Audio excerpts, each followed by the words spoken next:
This phase of Byzantine history represents a long, intense struggle between recovery and irreversible decline, a period in which the empire fought desperately to preserve its identity, authority, and spiritual legacy while surrounded by enemies and weakened from within.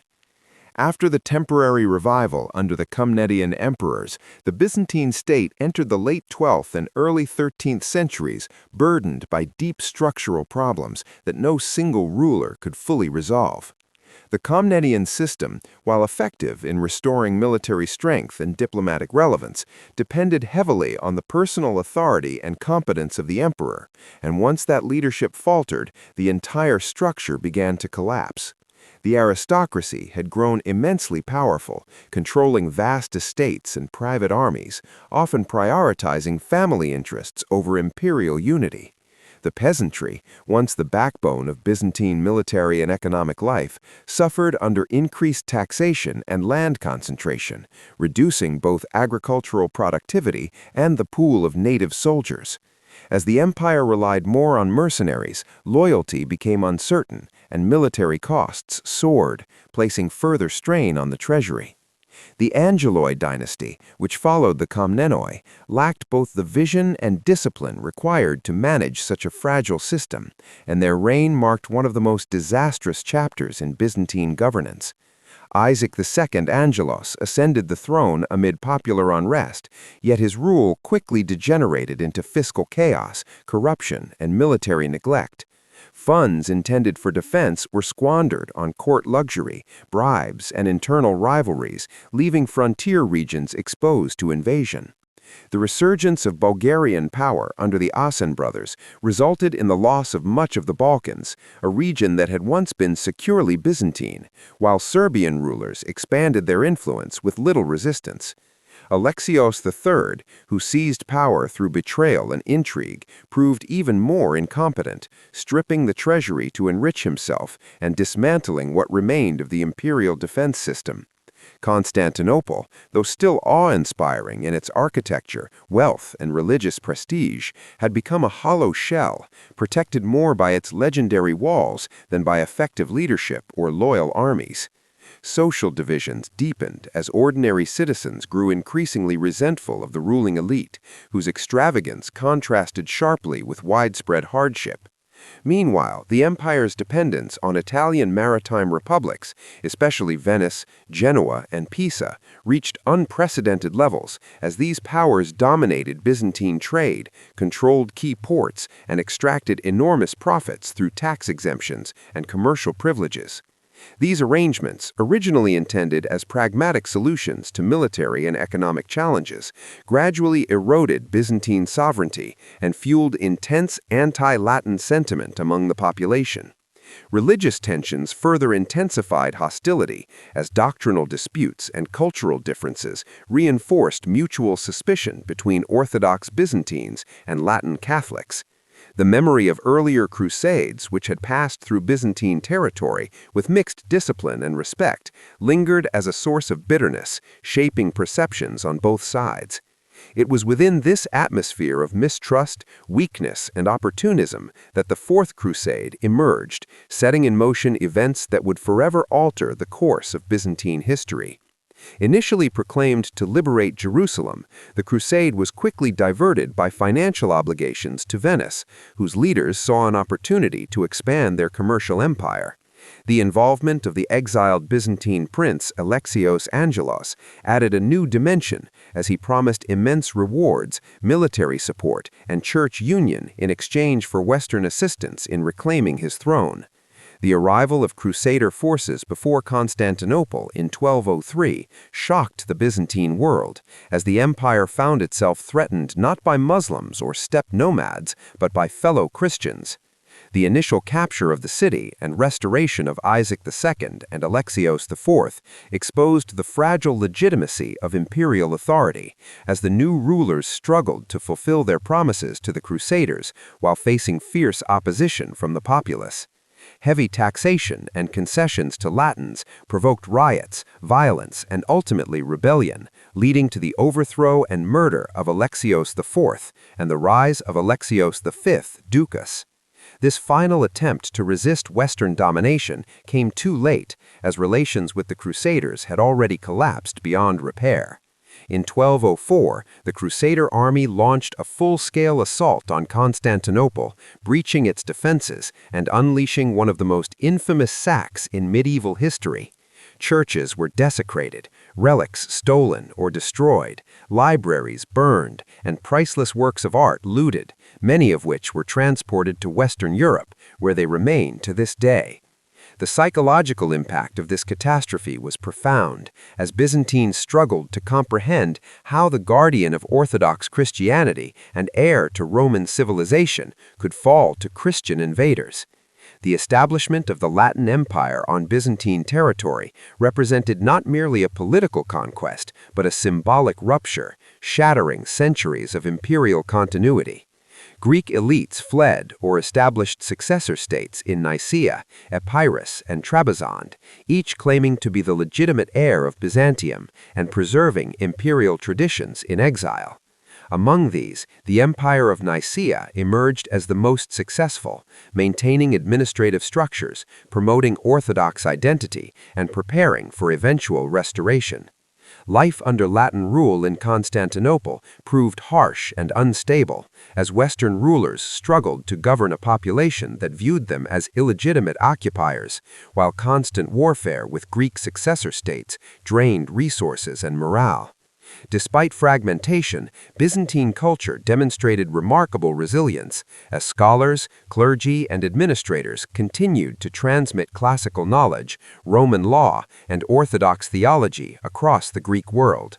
The eventual recapture of Constantinople in 1261 by Michael VIII Palaeologus marked a moment of triumph, yet it also revealed how deeply the empire had been transformed by decades of division and loss.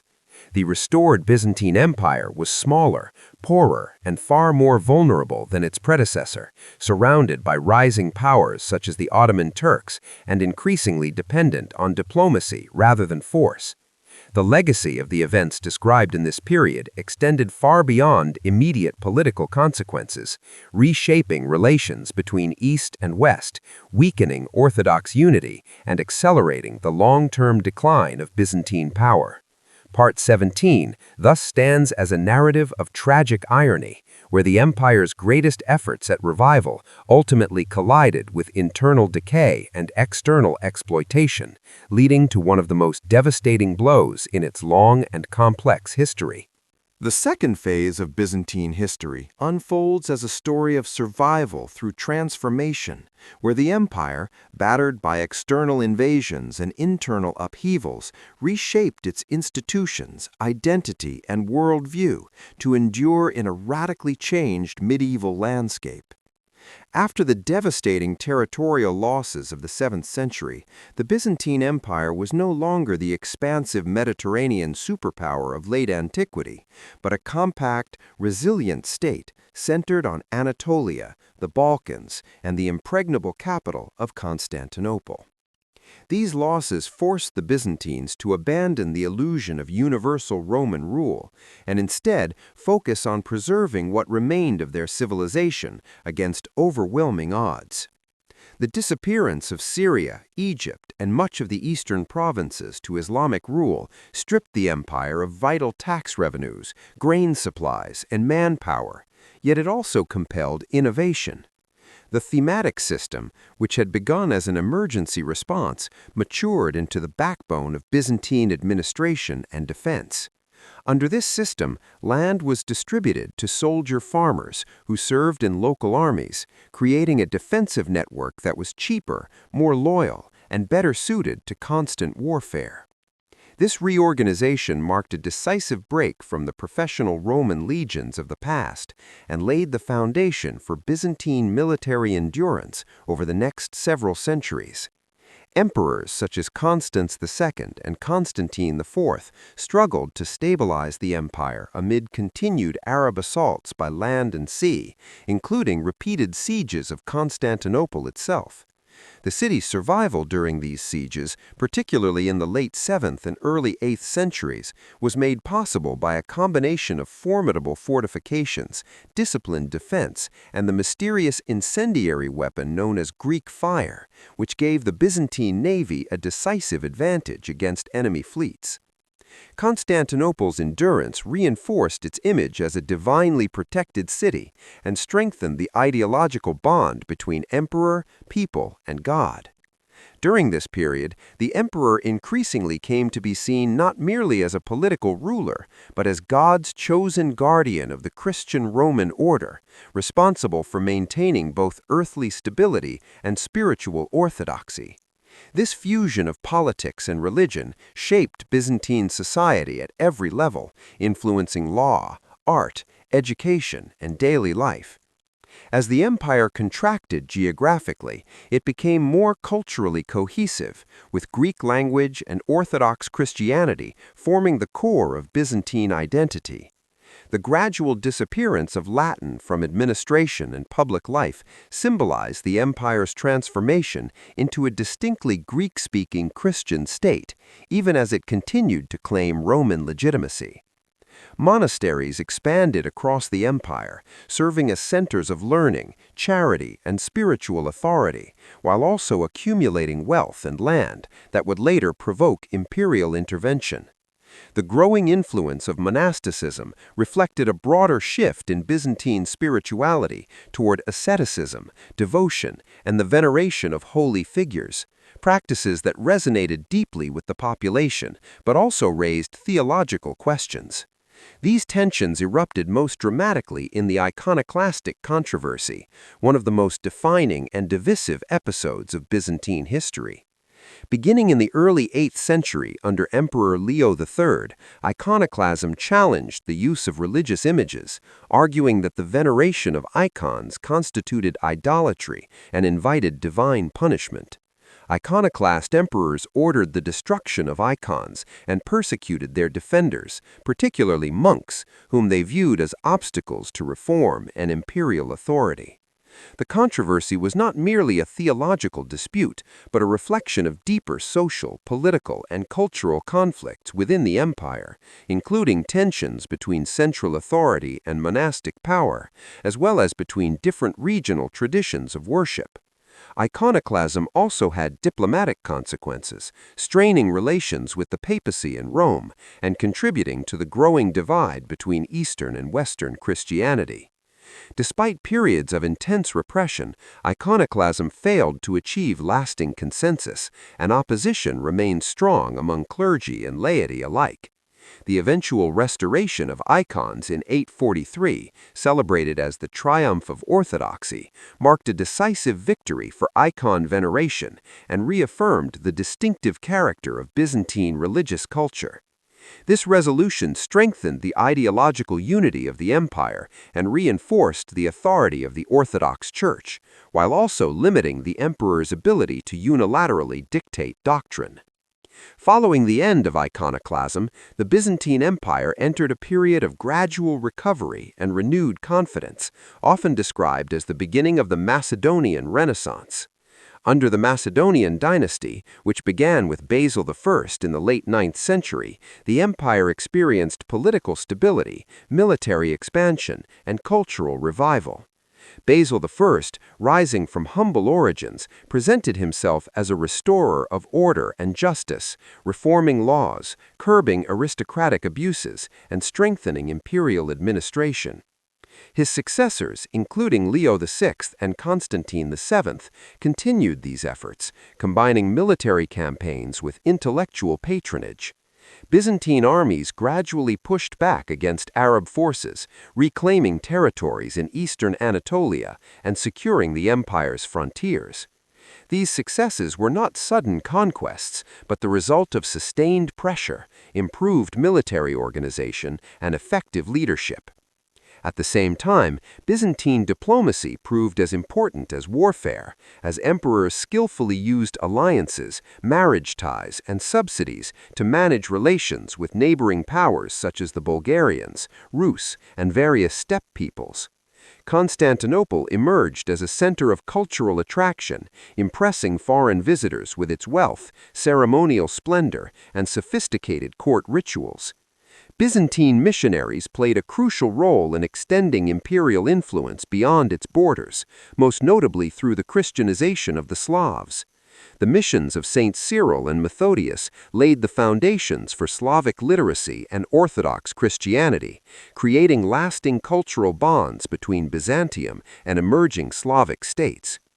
The conversion of Kiev and Rus in the late 9th century further expanded the Byzantine religious and cultural sphere, ensuring that Orthodox Christianity would dominate much of Eastern Europe. Internally, the Macedonian period witnessed a flourishing of art, literature, and scholarship, as classical texts were copied, preserved, and studied alongside Christian writings. This cultural revival did not represent a return to pagan antiquity, but rather a synthesis of classical heritage and Christian worldview, reflecting the mature identity of Byzantine civilization. Law codes were revised and expanded, reinforcing imperial authority while adapting Roman legal principles to medieval realities. Despite these achievements, underlying tensions persisted, particularly between the central government and the landed aristocracy, whose growing wealth and influence threatened the independence of small farmers and soldiers. Emperors attempted to limit aristocratic land accumulation through legislation, recognizing that the erosion of the free peasantry undermined both military strength and social stability. These struggles highlighted the delicate balance between state power and elite privilege that would continue to shape Byzantine politics. By the end of this period, the Byzantine Empire had successfully emerged from its darkest centuries, transformed but unbroken, having adapted its institutions, faith, and culture to survive in a hostile world. Part 2 thus captures the empire's remarkable ability to reinvent itself, demonstrating that Byzantium's endurance was not merely the result of chance, but of conscious adaptation, ideological cohesion, and an unyielding commitment to preserving its unique vision of Roman Christian civilization. The third phase of Byzantine history represents the height of imperial confidence and expansion, a period when the empire not only recovered from earlier crises, but also asserted itself as the dominant power of the Eastern Mediterranean and the Balkans. Building upon the foundations laid during the Macedonian Renaissance, Byzantium in the 10th and early 11th centuries experienced a remarkable combination of military success, administrative strength, cultural brilliance, and religious authority. This era is often remembered as the golden age of medieval Byzantium, when emperors ruled from Constantinople with a renewed sense of Roman destiny, confident in their ability to defend the empire's borders and shape the political order of neighboring regions. Central to this resurgence was the strengthening of the imperial army, which benefited from improved organization, disciplined leadership, and a steady supply of soldier farmers drawn from the thematic system. Unlike earlier centuries of desperate defense, Byzantine forces now went on the offensive, gradually reclaiming territories lost to Arab powers and pushing imperial frontiers eastward into Syria and Armenia. Emperors such as Nikephoros II Phocas and John I Tzimiskes embodied the martial spirit of this age, leading campaigns that combined strategic brilliance with ruthless determination. Nikephoros II, known as the Pale Death of the Saracens, reorganized the army, emphasized heavy cavalry tactics, and launched successful operations that culminated in the reconquest of Crete in 961, ending centuries of pirate raids that had plagued Byzantine coasts. His campaigns in Cilicia and northern Syria further weakened Muslim power and restored Byzantine authority in regions long considered lost. John I Tzimiskes continued this expansion, defeating the Rus in the Balkans and advancing deep into the Levant, capturing key cities and projecting imperial power as far as Damascus. These victories not only expanded Byzantine territory, but also restored confidence in the emperor as God's chosen warrior, defending Christendom against its enemies. Yet military success brought new challenges, as victorious generals amassed prestige and influence, sometimes rivaling that of the emperor himself. The tension between imperial authority and military aristocracy became a defining feature of this period, shaping both politics and policy. This tension reached its most dramatic expression during the reign of Basil II, one of the greatest emperors in Byzantine history. Ascending the throne as a young ruler amid powerful regents and rebellious nobles, Basil II spent much of his early reign consolidating authority and suppressing internal opposition. His long and determined struggle against the Bulgarian Empire defined his rule and reshaped the Balkans. Over decades of relentless warfare, Basil gradually dismantled Bulgarian resistance, culminating in the decisive victory at the Battle of Kleidion in 1014. According to tradition, Basil ordered thousands of captured Bulgarian soldiers to be blinded, sending them back to their ruler Samuel, an act that earned him the grim title Bulgar Slayer. While modern sensibilities recoil at such brutality, within the medieval context it symbolized imperial power and deterrence. By 1025, Bulgaria was fully incorporated into the Byzantine Empire, restoring imperial control over the entire Balkan Peninsula for the first time in centuries. Basil's reign represented the apex of Byzantine territorial extent since late antiquity, stretching from southern Italy to the Caucasus and from the Danube to Syria. Unlike many of his predecessors, Basil ruled with iron discipline, avoiding excessive luxury and focusing on the long-term stability of the state. He aggressively curtailed the power of the landed aristocracy, enforcing laws that protected small landholders and preserved the military base of the empire. His policies ensured a steady supply of soldiers and tax revenue, strengthening central authority and limiting elite exploitation. Basil's death in 1025 marked an era, and his failure to secure a strong succession would have lasting consequences. The emperors who followed Basil II lacked his discipline, vision, and political skill, and the delicate balance he maintained between state and aristocracy quickly unraveled. Court life in Constantinople became increasingly dominated by intrigue, ceremonial excess, and short-lived rulers more interested in luxury than governance. The military aristocracy regained influence, accumulating vast estates and undermining the free peasantry that had sustained the thematic system. As land became concentrated in fewer hands, the empire's traditional recruitment base eroded, forcing greater reliance on mercenaries whose loyalty was uncertain and whose cost strained the treasury. At the same time, the empire's borders faced new and dangerous threats. In the west, Norman adventurers began to challenge Byzantine authority in southern Italy, gradually carving out their own domains.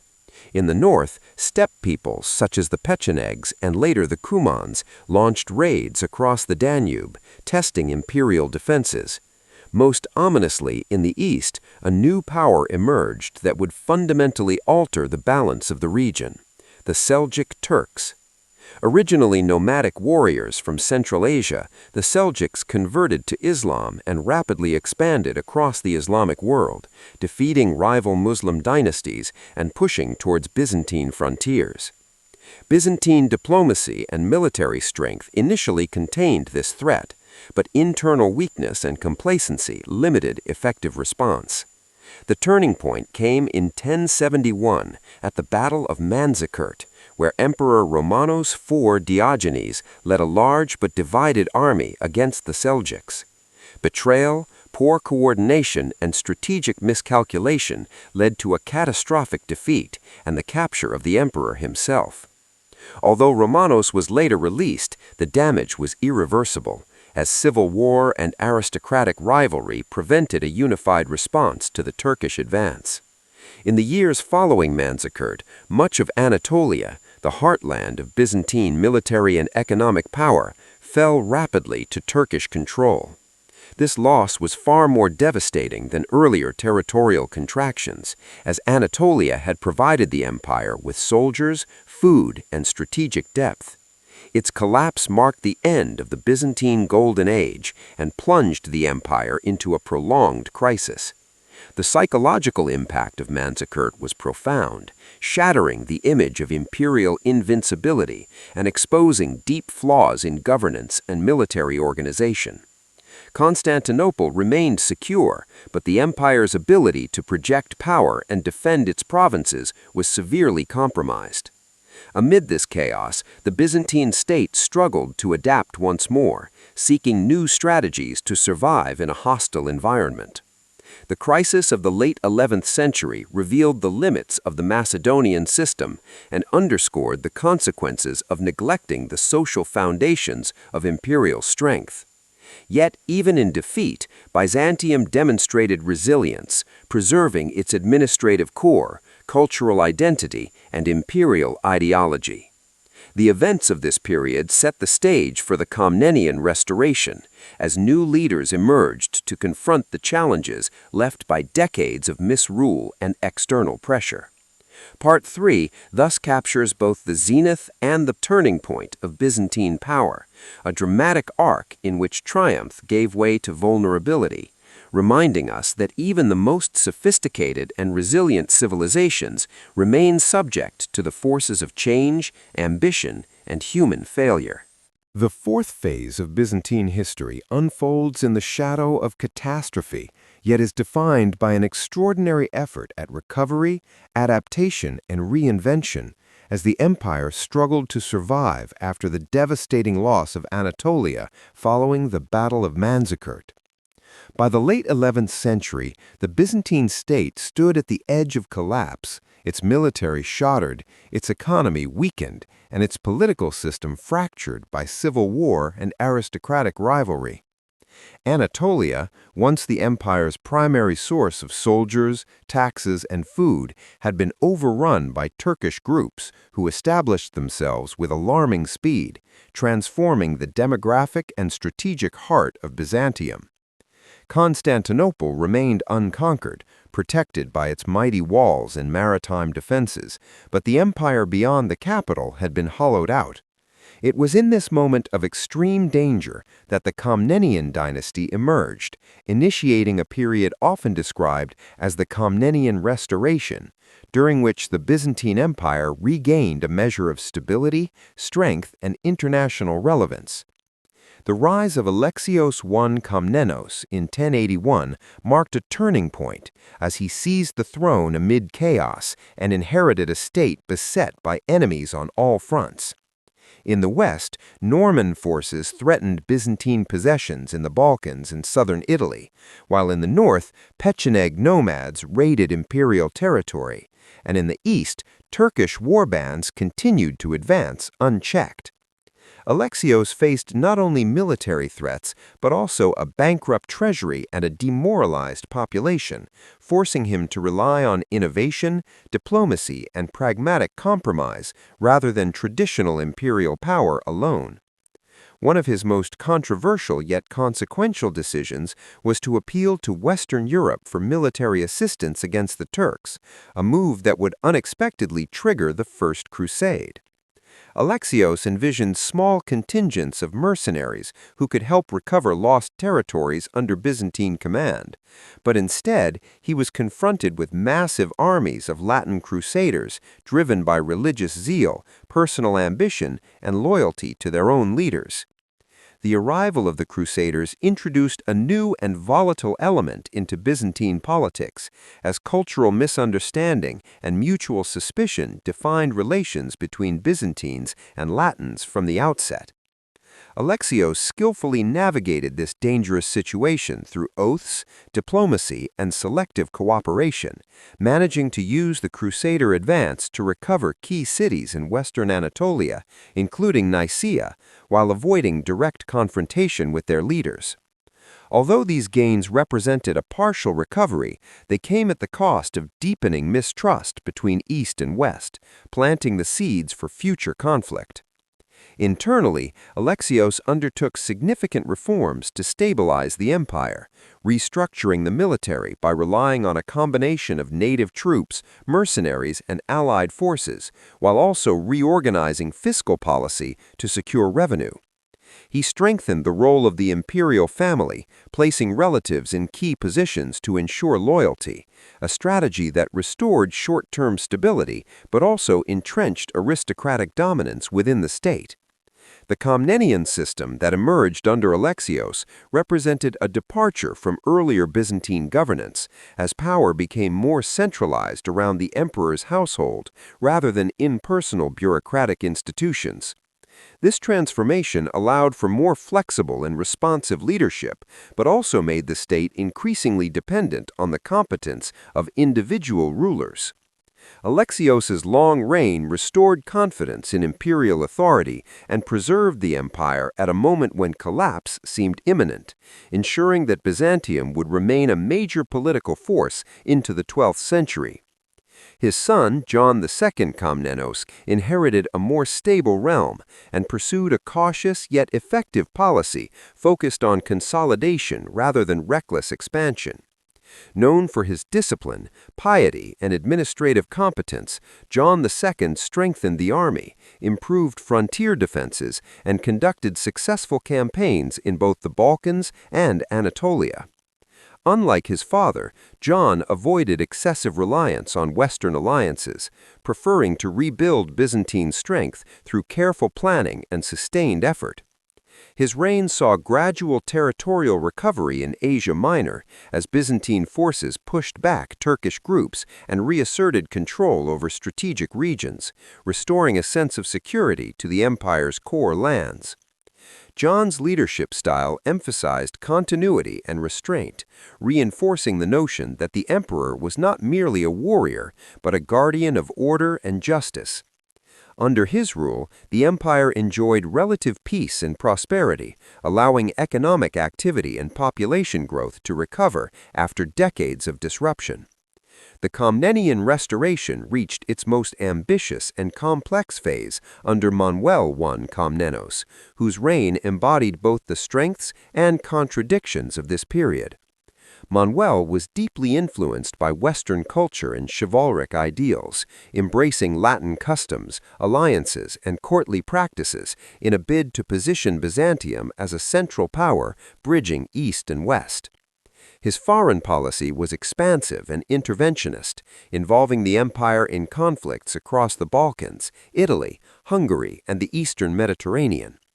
Manuel sought to assert Byzantine supremacy over Crusader states in the Levant and to counter the growing influence of Western powers, particularly the Normans and the Holy Roman Empire.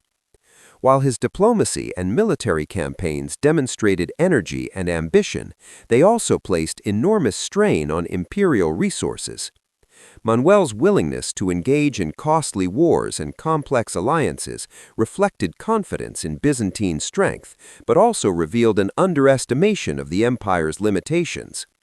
The most significant blow to his ambitions came in 1176 at the Battle of Myriokephalon, where Byzantine forces suffered a major defeat against the Seljuk Turks. Although not as catastrophic as Manzikert, this defeat symbolized the end of Byzantine hopes to fully reconquer central Anatolia, confirming that Turkish power in the region was permanent. Despite this setback, Manuel's reign maintained the empire's status as a great power, and Constantinople remained a center of wealth, diplomacy, and cultural brilliance. The Komnenian period as a whole was marked by a revival of Byzantine art, literature, and intellectual life, as classical learning flourished alongside Christian scholarship. Court culture emphasized ceremony, symbolism, and the projection of imperial majesty, reinforcing the idea that the emperor stood at the center of a divinely ordered world. Yet beneath this surface of revival lay deep structural problems that would eventually undermine the restoration. The increasing concentration of land and power in the hands of aristocratic families weakened the traditional peasant soldier base, while reliance on mercenaries made the army more expensive and less reliable. Economic concessions granted to Italian merchant republics, such as Venice, boosted trade in the short term, but eroded Byzantine control over commerce and revenue. Social tensions grew as disparities between elite wealth and popular hardship widened, creating resentment that would later erupt in violence. The Komnenian system, for all its achievements, depended heavily on strong leadership, and its weaknesses became evident as soon as that leadership faltered. Following Manuel's death, succession crises and internal conflict rapidly destabilized the empire, exposing the fragility of the restored order. Part 4 thus captures a dramatic chapter in Byzantine history, one defined by resilience after disaster, creative adaptation, and renewed ambition, yet also shadowed by unresolved contradictions that would shape the empire's fate in the centuries to come. The fifth phase of Byzantine history unfolds as a slow but relentless descent from restored strength into fragmentation and vulnerability, revealing how the achievements of the Komnenian restoration were undermined by internal decay, weak leadership, and intensifying external pressure. After the death of Manuel I Komnenos in 1180, the delicate balance that had sustained imperial power collapsed with alarming speed. Manuel's young son, Alexios II, inherited a throne surrounded by ambitious courtiers, powerful aristocrats, and a population increasingly hostile to foreign influence. Real power quickly fell into the hands of regents, whose rivalries paralyzed the government and eroded public trust. The empire that Manuel left behind was still formidable in appearance, yet its foundations were fragile, dependent on strong imperial authority that no longer existed. This crisis of leadership opened the door to one of the most violent and destabilizing reigns in Byzantine history, that of Andronicus I Komnenos.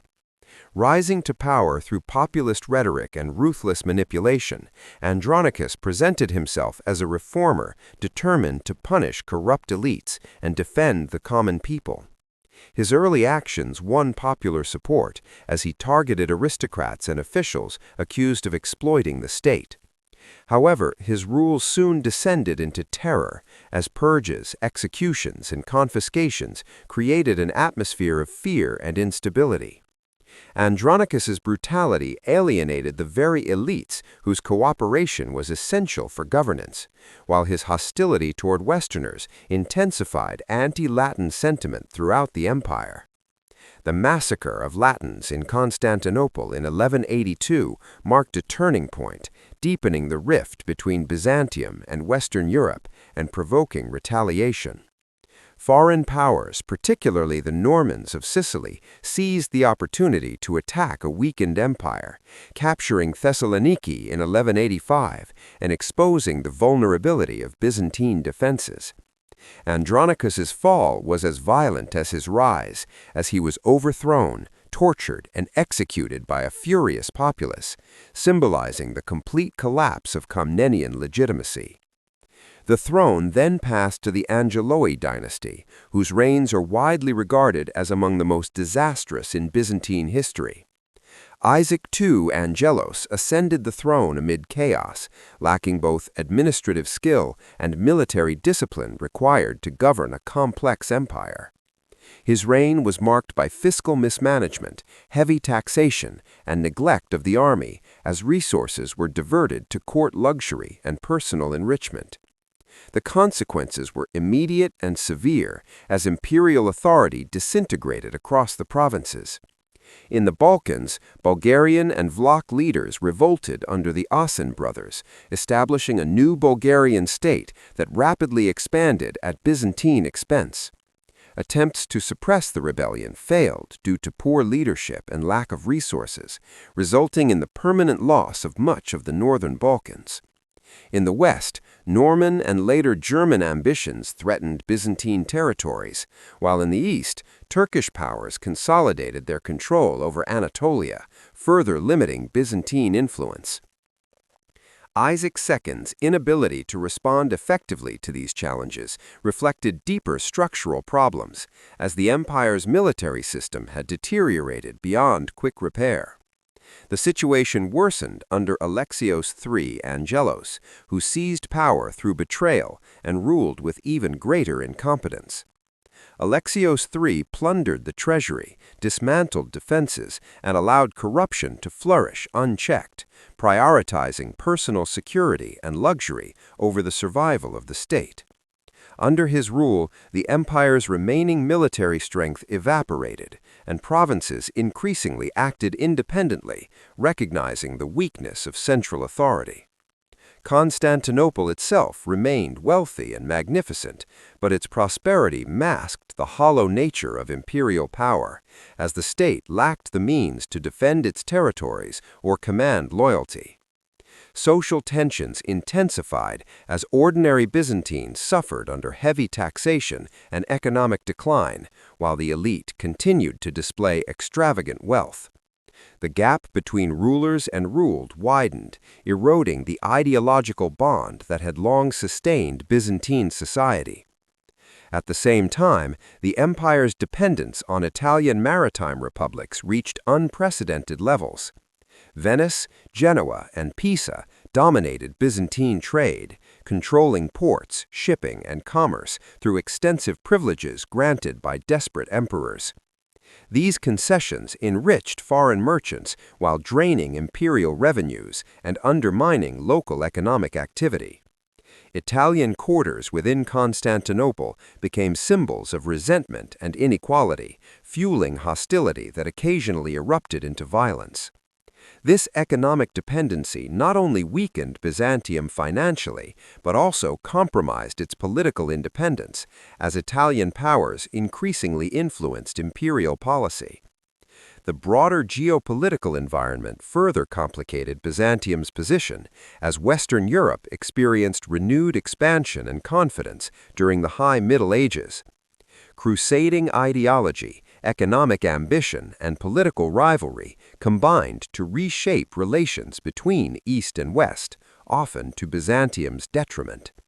While earlier crusades had passed through Byzantine territory with uneasy cooperation, the underlying mistrust had never been resolved. Cultural differences, religious disputes following the Great Schism, and competing visions of Christian leadership deepened mutual suspicion. Byzantines viewed Latins as aggressive, uncultured, and dangerously ambitious, while Westerners saw Byzantium as wealthy, treacherous, and morally corrupt.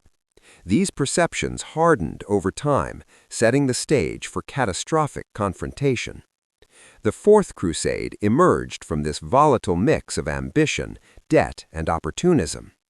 Originally proclaimed to liberate Jerusalem, the crusade quickly became entangled in Venetian commercial interests and internal Byzantine politics. The diversion of the crusade to Constantinople was not an accident, but the result of calculated decisions by crusader leaders and Venetian merchants seeking profit and influence. The involvement of the exiled prince Alexios Angelos, who promised vast sums of money, military support, and church union in exchange for help reclaiming his throne, provided a convenient justification for intervention. When Crusader forces arrived before Constantinople in 1203, the empire was utterly unprepared to resist. Alexios III fled the city without a fight, revealing the complete collapse of imperial authority and morale. The restoration of Isaac II and the coronation of Alexios IV under Crusader protection failed to stabilize the situation, as the new regime could not fulfill its extravagant promises. Heavy taxation and concessions to Latins provoked popular outrage, leading to riots, resistance, and renewed instability. The fragile alliance between Byzantines and Crusaders disintegrated rapidly, culminating in open hostility. In 1204, the Crusaders launched an all-out assault on Constantinople, breaching its defenses and subjecting the city to one of the most devastating sacks in medieval history. The destruction and looting that followed shocked contemporaries and left a lasting scar on Byzantine memory. Churches were desecrated, sacred relics stolen, and priceless works of art destroyed or carried off to the West. The fall of Constantinople to Christian invaders represented a profound betrayal in Byzantine eyes, shattering any remaining illusion of Christian unity. The establishment of the Latin Empire fragmented the Byzantine world, as Greek successor states emerged in Nicaea, Epirus, and Trebizond, each claiming legitimacy and striving to preserve imperial traditions in exile. Although Byzantine culture, administration, and Orthodox faith survived beyond 1204, the empire that would eventually be restored was irrevocably changed.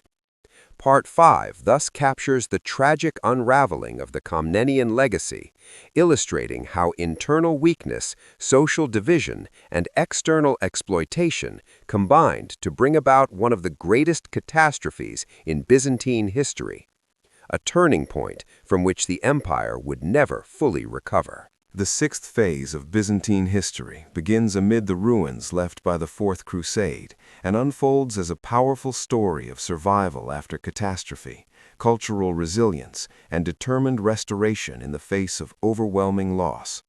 The sack of Constantinople in 1204 shattered not only the political structure of the Byzantine Empire, but also its psychological foundations, as the ancient capital of Roman and Orthodox civilization was transformed into a Latin-ruled city, stripped of its treasures and authority. The establishment of the Latin Empire marked a dramatic rupture in imperial continuity, yet it did not extinguish Byzantine identity. Instead, the fall of Constantinople fragmented the Byzantine world into several Greek successor states, each claiming legitimacy and preserving elements of imperial tradition. Among these, the Empire of Nicaea emerged as the most significant heir to Byzantium, while the Despotate of Epirus and the Empire of Trebizond pursued their own regional ambitions. This period of fragmentation was characterized by rivalry, adaptation, and the struggle to maintain Roman legitimacy in exile, even as Latin rulers failed to consolidate their fragile hold over former Byzantine lands. The Latin Empire, despite its symbolic control of Constantinople, was plagued by chronic weakness, lacking resources, manpower, and popular support. Surrounded by hostile Greek states and threatened by Bulgarian expansion, the Latin regime depended heavily on Western aid that rarely arrived in sufficient strength. Its rulers struggled to govern a population that viewed them as illegitimate occupiers, while internal divisions and financial instability undermined their authority.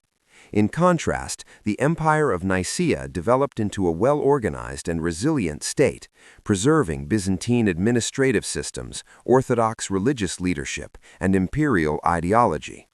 Founded by Theodore I Lascaris, Nicaea quickly became the focal point of Byzantine resistance and renewal.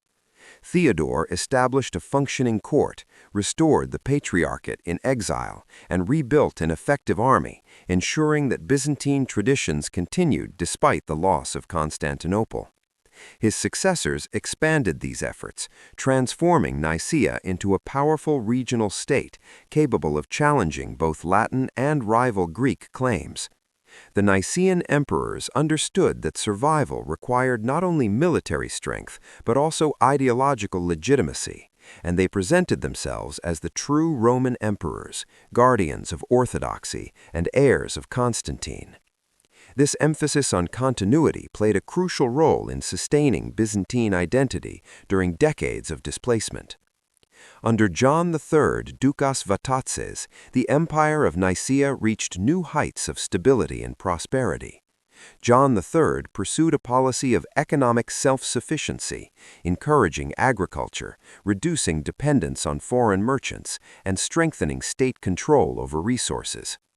His reign was marked by careful administration, fiscal discipline, and social policies that protected small landholders, reflecting lessons learned from earlier periods of decline. Militarily, John III expanded Nicaean territory in Asia Minor and the Balkans, gradually encircling Latin Constantinople and weakening its position. Through diplomacy as much as warfare, he isolated the Latin Empire, exploiting its lack of allies and internal divisions. At the same time, John III skillfully managed relations with Epirus, Bulgaria, and other regional powers, ensuring that Nicaea remained the dominant Greek state. His reign demonstrated that Byzantine governance, when exercised with discipline and foresight, could still produce stability and growth even after catastrophic defeat. Cultural and intellectual life also flourished in Nicaea, as scholars, clergy, and artists continued to preserve classical learning and orthodox theology.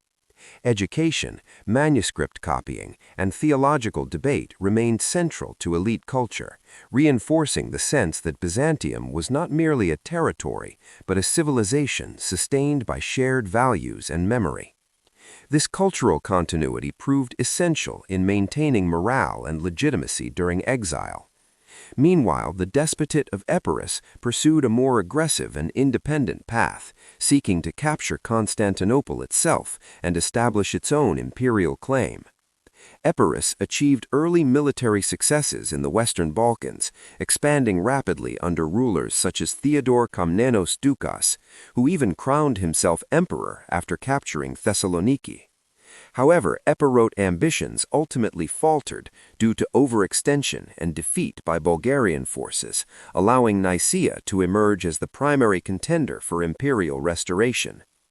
The Empire of Trebizond, isolated along the Black Sea coast, developed into a prosperous but regionally focused state, maintaining Byzantine culture while pursuing commercial ties with neighboring powers. As the decades passed, the balance of power increasingly favored Nicaea, whose rulers combined military strength, administrative competence, and ideological authority. The decisive phase of restoration began under Michael VIII Palaiologos, a brilliant and ambitious leader who seized power in Nicaea through political maneuvering and presented himself as the champion of Byzantine restoration. Michael understood that reclaiming Constantinople was essential not only for political dominance but also for symbolic legitimacy. In 1261, through a combination of intelligence, opportunity, and daring, Nicaean forces recaptured Constantinople almost without resistance, as the Latin garrison was absent. The restoration of Byzantine rule in the ancient capital was greeted with immense celebration and emotional intensity, as centuries of imperial memory seemed to come alive once more. Michael VIII entered Constantinople as a triumphant emperor, restoring the Byzantine Empire after 57 years of exile. Yet the restored empire was profoundly different from its predecessor, diminished in territory, resources, and security. Constantinople itself bore the scars of Latin occupation, its population reduced, its economy disrupted, and its monuments damaged or stripped of treasures. Michael VIII faced the immense challenge of rebuilding the capital while defending a fragile state surrounded by enemies. His reign was marked by energetic diplomacy and controversial policies aimed at ensuring survival in a hostile world. One of his most contentious decisions was the pursuit of church union with Rome, intended to neutralize Western hostility and prevent new crusades against Byzantium. While this policy achieved temporary diplomatic success, it provoked fierce opposition within the empire, as many Byzantines viewed union with Rome as a betrayal of Orthodox faith and identity. Religious resistance undermined internal unity and weakened Michael's legitimacy, illustrating the limits of pragmatic compromise in a deeply religious society. Militarily, the restored empire struggled to defend its borders, as resources were stretched thin and the army relied heavily on mercenaries. In the west, Latin powers and Balkan states remained hostile, while in the east, Turkish principalities continued to expand in Anatolia, exploiting Byzantine weakness. Michael's focus on defending Constantinople and managing Western threats often came at the expense of Asia Minor, where Byzantine control gradually eroded. This neglect would have devastating long-term consequences, as Turkish states consolidated their power and laid the foundations for future expansion. Despite these challenges, the Palaiologos period witnessed a remarkable cultural revival, often described as the Palaiologos Renaissance. Art, literature, philosophy, and theology flourished, reflecting both nostalgia for the classical past and engagement with contemporary intellectual currents. Byzantine scholars produced sophisticated works of history, rhetoric, and theology, while artists developed new styles characterized by emotional depth and spiritual intensity. This cultural continuity proved essential in maintaining morale and legitimacy during exile. Meanwhile, the social structure of the empire also evolved during this period, as economic hardship and demographic decline reshaped society. Peasant communities struggled under taxation and insecurity, while aristocratic families consolidated land and influence, further weakening the state's fiscal base. Trade increasingly fell under the control of Italian merchants, particularly Genoese and Venetians, whose privileges undermined imperial revenue and sovereignty. Constantinople remained a vital commercial hub, but much of its wealth flowed outward, benefiting foreign powers rather than strengthening the Byzantine state. These economic realities limited the empire's ability to rebuild its military and defend its territories. By the end of this phase, the Byzantine Empire had achieved the extraordinary feat of restoration after apparent destruction, yet it remained a shadow of its former self, sustained by memory, faith, and cultural brilliance rather than overwhelming power. Part 6 thus captures a deeply poignant chapter in Byzantine history, one defined by resilience after ruin, the triumph of identity over annihilation, and the enduring struggle to preserve a civilization against the relentless pressures of a changing medieval world. The seventh phase of Byzantine history unfolds during the long twilight of imperial power, a period defined by persistent decline, remarkable cultural vitality, and an unending struggle for survival against increasingly overwhelming forces. Following the restoration of Constantinople in 1261, the Byzantine Empire under the Palaiologan dynasty existed in a fragile state, sustained more by diplomacy, tradition, and spiritual authority than by military strength or economic stability.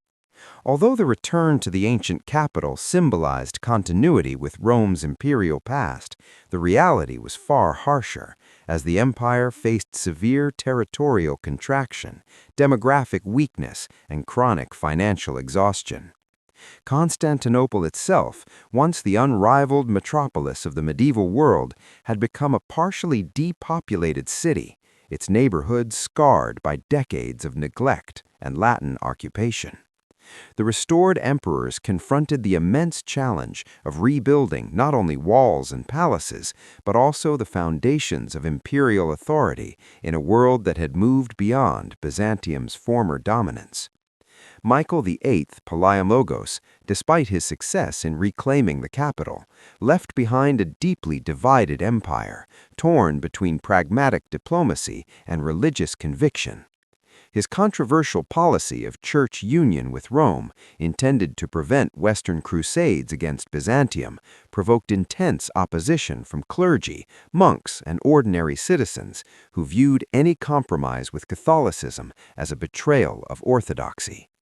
This internal resistance weakened imperial cohesion and undermined trust in the emperor, revealing the limits of political maneuvering in a society where religious identity was inseparable from legitimacy. After Michael's death, his successors abandoned the union with Rome, restoring Orthodox independence but losing the diplomatic protection it had temporarily provided. This decision reflected the enduring strength of Byzantine religious identity, but also exposed the empire to renewed Western hostility. Meanwhile, the geopolitical situation continued to deteriorate, particularly in Asia Minor, where Turkish beyliks expanded steadily at the expense of Byzantine territory.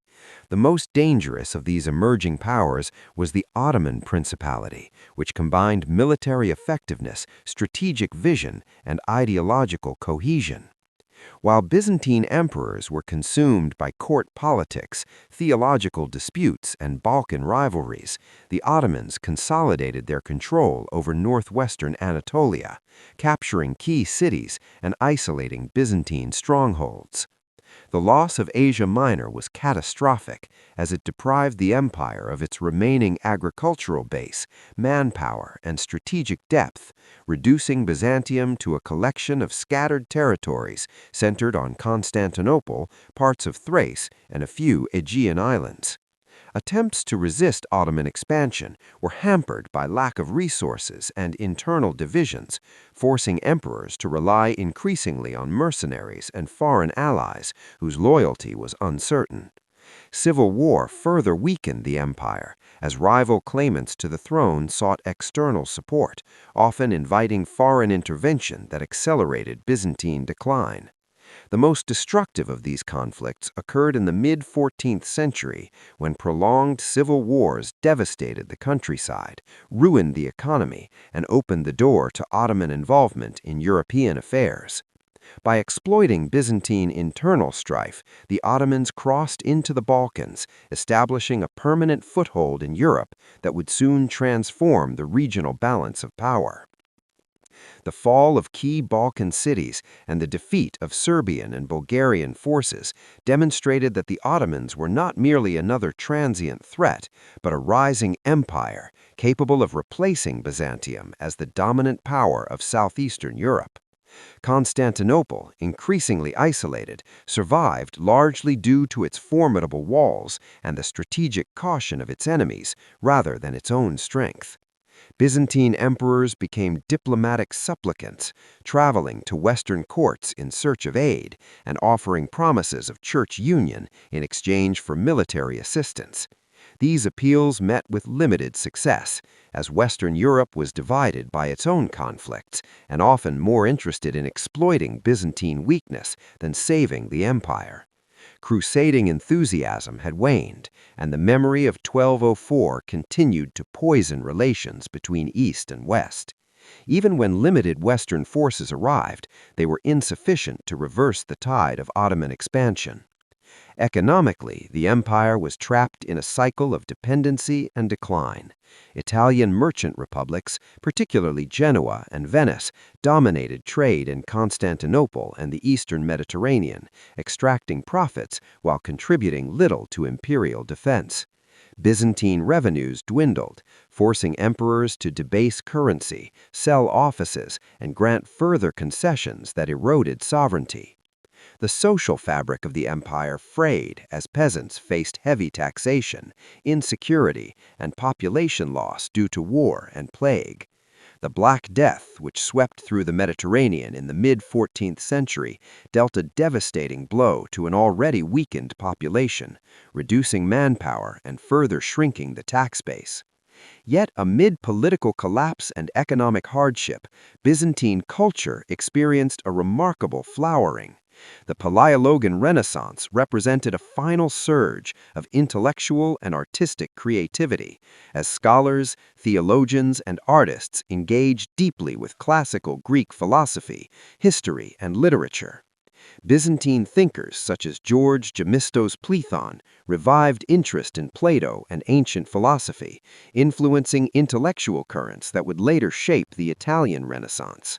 Manuscript copying, education, and theological debate flourished, preserving ancient knowledge at a moment when the empire itself was nearing extinction. Art and architecture reflected both nostalgia and spiritual intensity, emphasizing emotion, symbolism, and inner devotion rather than imperial grandeur. This cultural vitality served as a form of resistance, asserting the enduring value of Byzantine civilization even as its political power waned. The Orthodox Church played an increasingly central role in sustaining identity and social cohesion, offering spiritual continuity in a world of uncertainty. Monasteries became centers of learning, charity, and cultural preservation, while religious ritual reinforced a sense of divine purpose amid suffering. For many Byzantines, survival itself became a sacred duty, preserving faith and tradition in the face of inevitable loss. The empire's political leadership, however, struggled to translate cultural strength into effective resistance. Successive emperors faced impossible choices, balancing submission and defiance, diplomacy and resistance. Some accepted vassalage to the Ottomans, paying tribute in exchange for temporary survival, while others sought desperate alliances that offered little real hope. By the early 14th century, the Byzantine Empire had been reduced to a shadow state, surrounded almost entirely by Ottoman territory, its fate increasingly dependent on the calculations of its enemies. Constantinople remained a symbol of immense historical and spiritual significance, but its population was small, its resources limited, and its defenses maintained with difficulty. The city's survival became a question of not if, but when it would fall. Yet even in this final phase, Byzantium did not simply fade away.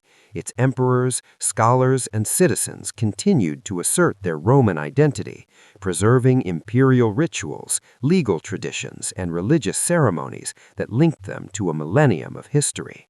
The endurance of these traditions gave meaning to resistance, transforming the struggle for survival into a moral and spiritual endeavor. Part 7 thus captures the long twilight of Byzantium, a period marked by decline without surrender, where political weakness coexisted with extraordinary cultural resilience. It reveals an empire that, even as it lost territory and power, continued to shape the intellectual and spiritual heritage of Europe and the Orthodox world. The story of this phase is not merely of failure, but of persistence, demonstrating how a civilization can endure in memory, culture, and faith long after its material foundations have crumbled. The eighth phase of Byzantine history unfolds in the final century of the empire's existence, a period defined by desperate resistance, profound spiritual reflection, and the tragic inevitability of collapse, yet also by an enduring sense of purpose rooted in a millennium of Roman and Christian tradition. By the early 15th century, the Byzantine Empire had been reduced to little more than the city of Constantinople, a few towns in Thrace, scattered Aegean islands, and the semi-independent despotate of the Morea in the Peloponnese. Surrounded almost entirely by the expanding Ottoman Empire, Byzantium survived in a state of political dependency, paying tribute and accepting vassal status at various times in exchange for temporary reprieve. The emperors of this final era ruled not as masters of a vast empire, but as guardians of a sacred city whose symbolic value far exceeded its material strength. Constantinople remained a city of immense historical and spiritual significance, revered as the new Rome and the heart of Orthodox Christianity, even as its population dwindled and its resources diminished. The walls that had once repelled countless sieges still stood as a testament to Byzantine engineering, yet they were now maintained with difficulty, relying on limited manpower and fading imperial wealth.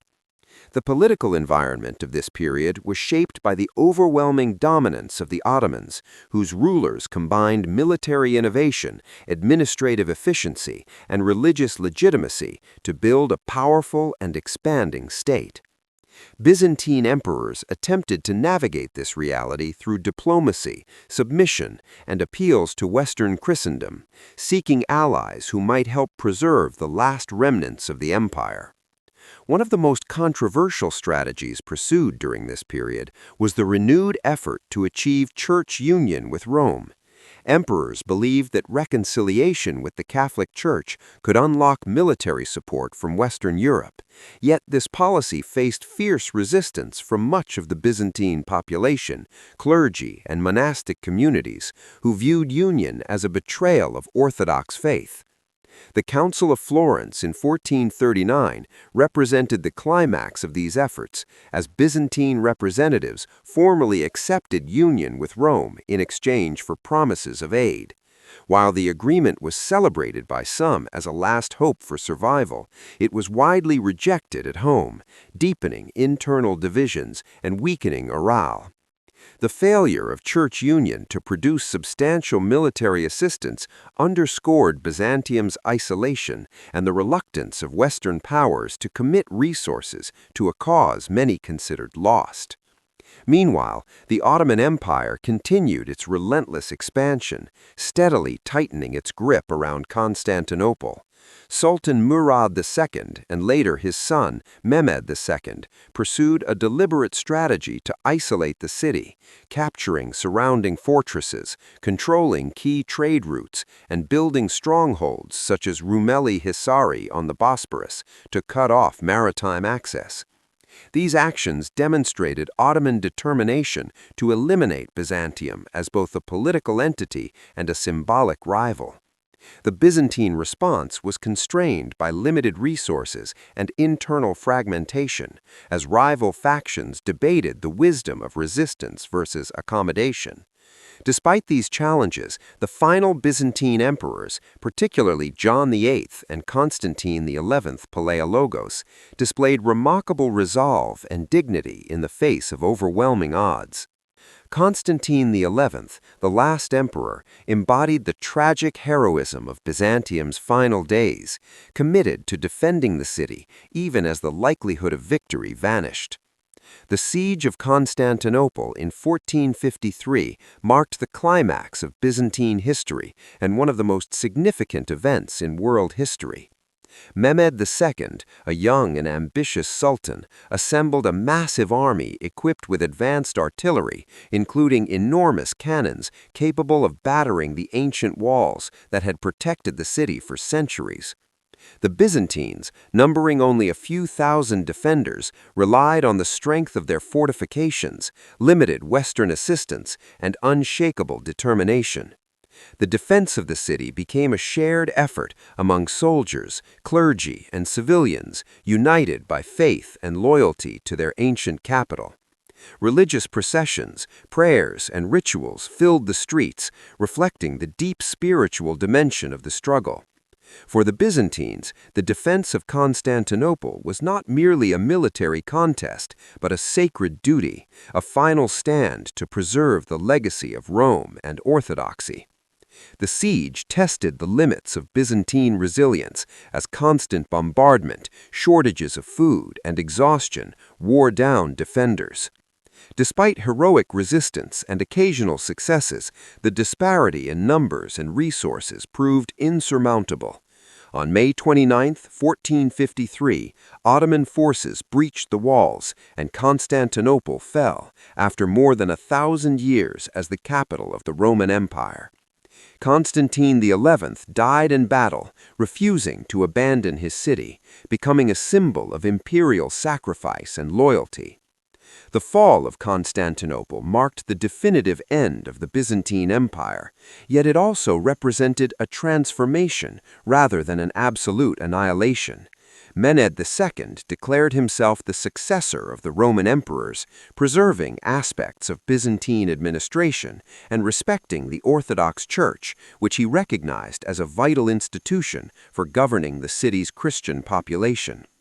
Constantinople, renamed Istanbul, became the new capital of the Ottoman Empire, continuing its role as a major political, economic, and cultural center. The immediate aftermath of the conquest was marked by destruction, looting, and suffering, yet the city gradually recovered under Ottoman rule, integrating Byzantine heritage into a new imperial framework. For the Byzantine people, the fall of the city was a profound trauma, interpreted through religious and apocalyptic lenses as both punishment and mystery. Many fled westward, carrying with them manuscripts, knowledge, and cultural traditions that would profoundly influence the European Renaissance. Greek scholars played a crucial role in transmitting classical learning to Italy and beyond, shaping humanist thought and the intellectual transformation of Europe. The legacy of Byzantium thus extended far beyond its political demise, continuing to shape art, law, theology, and philosophy across continents. The Orthodox Church emerged as the primary guardian of Byzantine identity in the post-imperial world, preserving liturgy, language, and historical memory under Ottoman rule. In the Balkans and Eastern Europe, Byzantine religious and cultural influence endured through Orthodox states such as Russia, which increasingly saw itself as the heir of the Byzantine legacy, adopting the concept of Moscow as the Third Rome. This idea reflected the enduring power of Byzantine imperial ideology, even after the empire's fall. Part 8 concludes the epic narrative of Byzantine history with a story of loss, transformation, and enduring influence. It reveals how an empire that began as the continuation of Rome ended as a spiritual and cultural force whose impact outlived its political existence. The final century of Byzantium stands as a testament to human resilience, faith, and the enduring power of tradition, demonstrating that while empires may fall, civilizations can continue to shape the world long after their walls have crumbled. The ninth phase of Byzantine history explores the aftermath of Constantinople's fall in 1453 and the enduring legacy of Byzantium in both the Eastern Orthodox world and Western Europe, highlighting how the empire's influence persisted long after its political structures ceased to exist. The conquest by Mehmed II did not erase Byzantine culture, administration, or religious institutions. Rather, it transformed them within a new Ottoman framework. Orthodox Christianity survived under Ottoman rule, with the ecumenical patriarch of Constantinople recognized as the spiritual leader of Orthodox Christians across the empire, responsible for governance, education, and moral authority within the millet system. This arrangement preserved Byzantine religious hierarchy and community organization, allowing Greek culture and orthodoxy to persist despite the loss of political sovereignty. Byzantine legal codes, administrative practices, and bureaucratic methods influenced Ottoman governance, as Mehmed II sought to incorporate the sophisticated systems of his predecessors into his own imperial structure. The Ottomans adapted tax collection, provincial administration, and court ceremonial practices to reflect Byzantine precedents, demonstrating continuity in governance even amid conquest. Meanwhile, the intellectual and artistic traditions of Byzantium flourished in exile, particularly in Western Europe. Greek scholars fleeing Constantinople carried manuscripts, classical texts, and knowledge of ancient Greek language and philosophy to Italian city-states such as Florence, Venice, and Rome. These émigrés played a decisive role in fueling the Renaissance, providing direct access to works of Plato, Aristotle, Homer, and other classical authors that had been preserved in Byzantine libraries. Byzantine teachers, translators, and philosophers instructed Italian humanists, influencing the development of literature, science, and philosophy in ways that reshaped European intellectual history. In this sense, the fall of Byzantium paradoxically contributed to a cultural revival in the West, ensuring that Byzantine scholarship and learning would endure far beyond the empire's physical existence. The Ottoman Empire's expansion into the Balkans, Anatolia, and the Eastern Mediterranean transformed the geopolitical landscape, absorbing Byzantine territories while simultaneously shaping a new imperial order that drew upon Byzantine administrative and cultural legacies. Former Byzantine lands became crucial nodes of trade, military power, and diplomacy within the Ottoman system, reflecting both the empire's continuity and adaptation. The strategic significance of former Byzantine cities, ports, and fortresses ensured that the infrastructure, urban planning, and economic networks of Byzantium continued to influence regional development. Within Greek territories, local elites, monasteries, and communities preserved language, religious practices, and identity, creating a distinct cultural continuity despite political subjugation. The Despotate of the Morea, for instance, served as a refuge for Byzantine governance, art, and scholarship until its conquest by the Ottomans in 1460, providing a temporary haven for Byzantine traditions. Monasteries, such as those on Mount Athos, retained manuscripts, religious relics, and liturgical practices, maintaining an unbroken chain of spiritual and cultural transmission. Art and architecture in these enclaves reflected the enduring influence of Byzantine aesthetics, with frescoes, icons, and ecclesiastical design preserving stylistic and symbolic conventions that would inform Orthodox culture for centuries. In addition to cultural preservation, Byzantine influence extended to military, political, and ideological models. The notion of imperial legitimacy, ceremonial display, and centralized authority shaped neighboring Orthodox states, including Serbia, Bulgaria, and later Russia. The concept of the Third Rome in Moscow explicitly claimed succession from Constantinople, asserting continuity of Orthodox authority and imperial destiny, thus perpetuating Byzantine political ideology long after the empire's demise. This ideological inheritance was both spiritual and practical, influencing law, governance, and foreign relations in Orthodox realms. Meanwhile, in the Eastern Mediterranean and Asia Minor, the gradual assimilation of former Byzantine populations into Ottoman structures reflected a complex negotiation between survival, adaptation, and cultural continuity. Greek communities maintained language, religious practices, and educational traditions while integrating into the social, economic, and military systems of the new rulers. This synthesis preserved elements of Byzantine civilization within a transformed political landscape, demonstrating the adaptability and resilience of its people. The economic legacy of Byzantium also endured, particularly through trade networks and maritime commerce. Italian city-states such as Venice and Genoa capitalized on commercial opportunities in former Byzantine ports, integrating the region into broader Mediterranean trade circuits. Byzantine maritime knowledge, mercantile practices, and navigational expertise continued to influence commerce and urban development, illustrating the persistence of practical skills and institutional knowledge. These networks facilitated cultural exchange, technological transfer, and the circulation of ideas between East and West, further extending Byzantine influence beyond its former borders. Simultaneously, the memory of Byzantium as a political and religious ideal shaped European imagination. Chroniclers, diplomats, and travelers recorded tales of the city's former glory, its monumental architecture, its complex court ceremonies, and its religious devotion.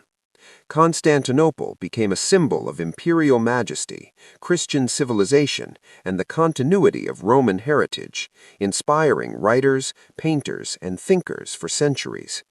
This symbolic power ensured that Byzantium remained relevant in cultural, religious, and political discourse even as its material foundations vanished.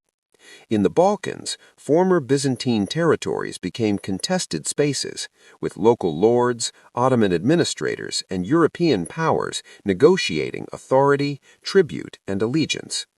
Byzantine military traditions, fortress construction, and strategic planning informed Ottoman campaigns and defensive measures in the region, creating a legacy of expertise that persisted in warfare and governance. The survival of Orthodox communities provided social cohesion, education, and spiritual leadership, demonstrating the ability of Byzantine institutions to endure under foreign domination. Art, literature, and historiography continued to flourish among exiled and diaspora communities, documenting history, preserving identity, and transmitting cultural memory to subsequent generations. Byzantine chronicles, theological works, and poetry not only recorded the past, but also reinforced a shared sense of identity and legitimacy for displaced populations. Part 9 thus illustrates that the end of Byzantine political power did not equate to the extinction of its civilization. The empire's legacy endured in religion, art, scholarship, diplomacy, and ideology, shaping both Eastern Orthodox societies and Western Europe. Byzantium's influence persisted in intellectual revival, statecraft, and spiritual authority, demonstrating that the cultural, religious, and ideological achievements of a civilization can outlive its territorial and military dominance. The narrative of this phase reveals how Byzantium, though politically vanquished, continued to shape the Mediterranean and European worlds, leaving an indelible imprint on the course of history and ensuring that its memory remained a vital force in shaping identity, governance, and culture for generations to come.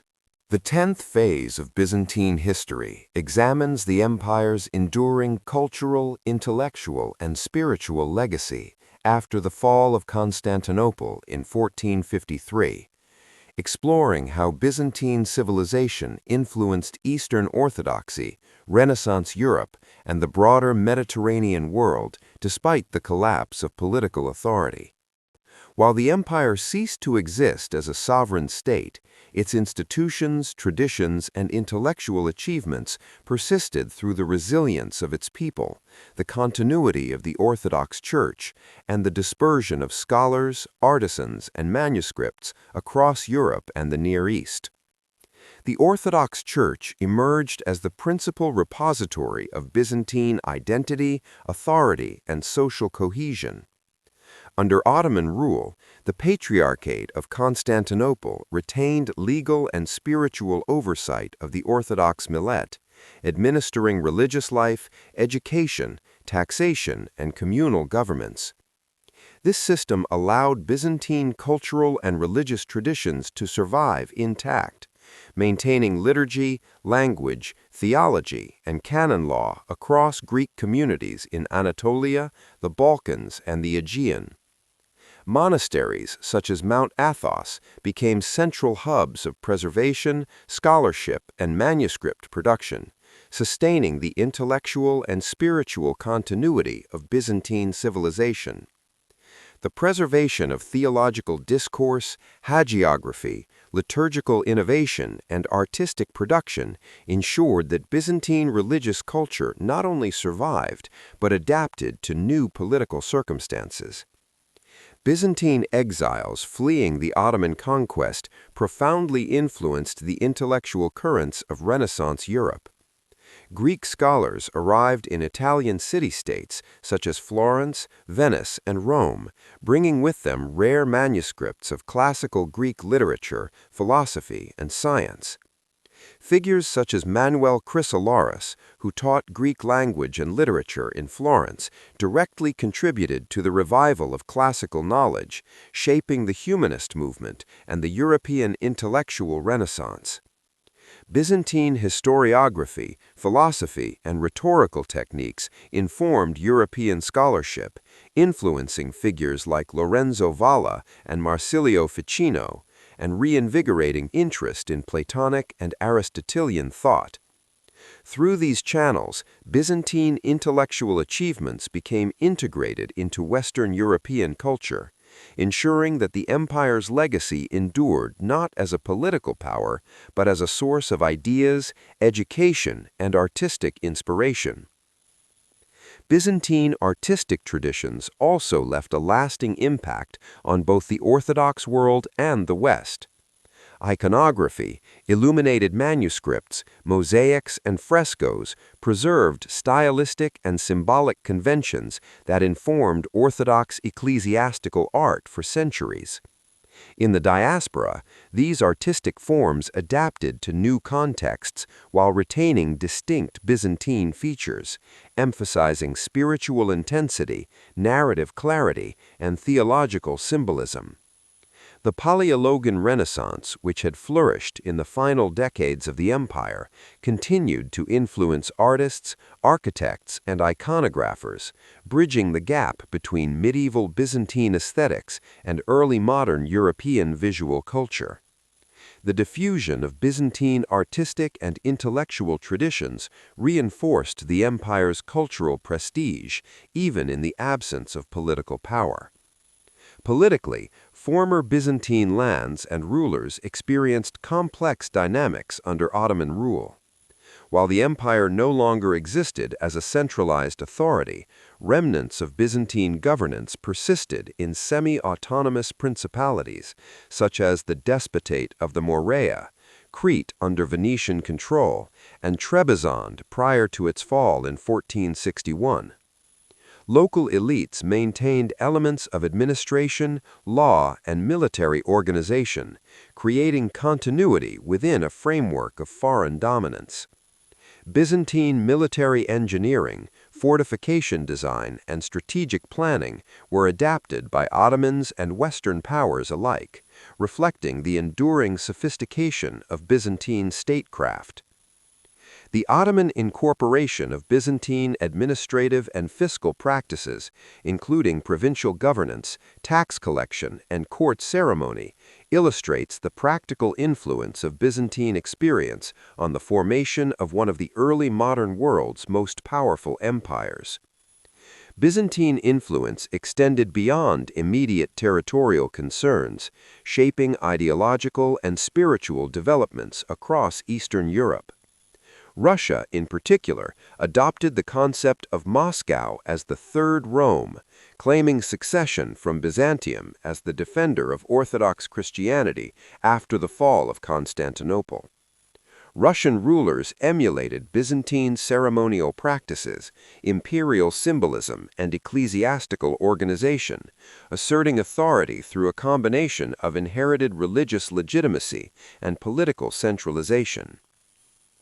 This ideological transmission ensured that Byzantine conceptions of empire, law, and religious authority continued to shape governance and culture long after the empire itself had vanished. Economically, Byzantine influence persisted through trade networks and maritime expertise. Italian merchants, particularly Genoese and Venetian, exploited former Byzantine ports and trade routes, linking the eastern Mediterranean to Europe and facilitating the exchange of goods, knowledge, and culture. Byzantine urban planning, harbor construction, and commercial regulation influenced Mediterranean commerce, contributing to the economic foundations of Renaissance and early modern trade systems. These networks enabled the survival and transmission of Byzantine practical knowledge, reinforcing the empire's long-term impact on the region's material and cultural development. The legacy of Byzantine civilization also endured in historiography, law, and scholarship. Byzantine legal codes, such as the Basilica and earlier compilations of Justinian's Corpus Juris Civilis, remained foundational references for Eastern Orthodox states and influenced European legal thought. Historians and chroniclers preserved narratives of Byzantine governance, warfare, diplomacy, and society, ensuring that knowledge of the empire's structure, achievements, and failures remained accessible to future generations. These records not only informed contemporary understanding, but also shaped the historiographic imagination, influencing both regional memory and broader European perspectives on empire, culture, and civilization. Socially, Byzantine communities preserved identity through education, liturgy, and communal life. Schools associated with monasteries, churches, and urban centers maintained literacy, classical knowledge, and religious instruction. Families emphasized Orthodox faith, Greek language, and cultural continuity, reinforcing cohesion in diaspora communities and under Ottoman dominion. These practices ensured that Byzantine identity survived in both the homeland and abroad, sustaining a sense of belonging and historical consciousness for centuries after political authority had vanished. Part 10 underscores the paradox of the Byzantine legacy. While the empire's political structures had been dismantled, its cultural, intellectual, religious, and ideological contributions persisted and flourished in new contexts. Byzantine civilization influenced Europe's Renaissance, the development of Orthodox states, Ottoman governance, and the broader Mediterranean world.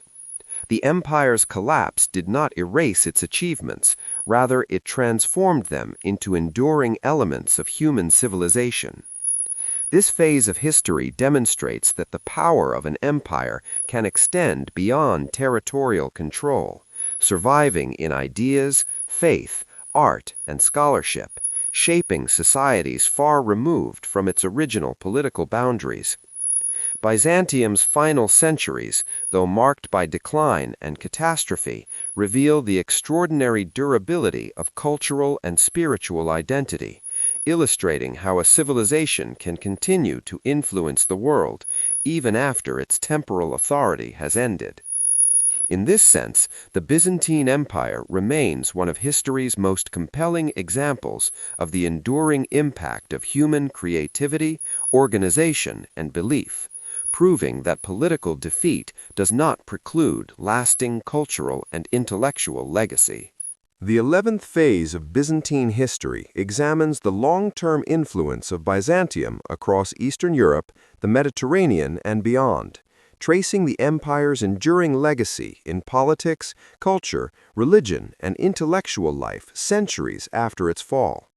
Following the capture of Constantinople in 1453, the Byzantine state ceased to exist as a territorial and political entity, yet the civilization it had nurtured persisted through multiple channels, including the Orthodox Church, diaspora communities, artistic traditions, legal and administrative practices, and intellectual transmission.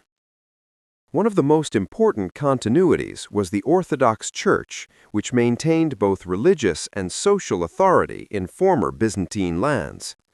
Under Ottoman administration, the Patriarchate of Constantinople was recognized as the representative of Orthodox Christians, responsible for internal governance, education, and justice within the millet system.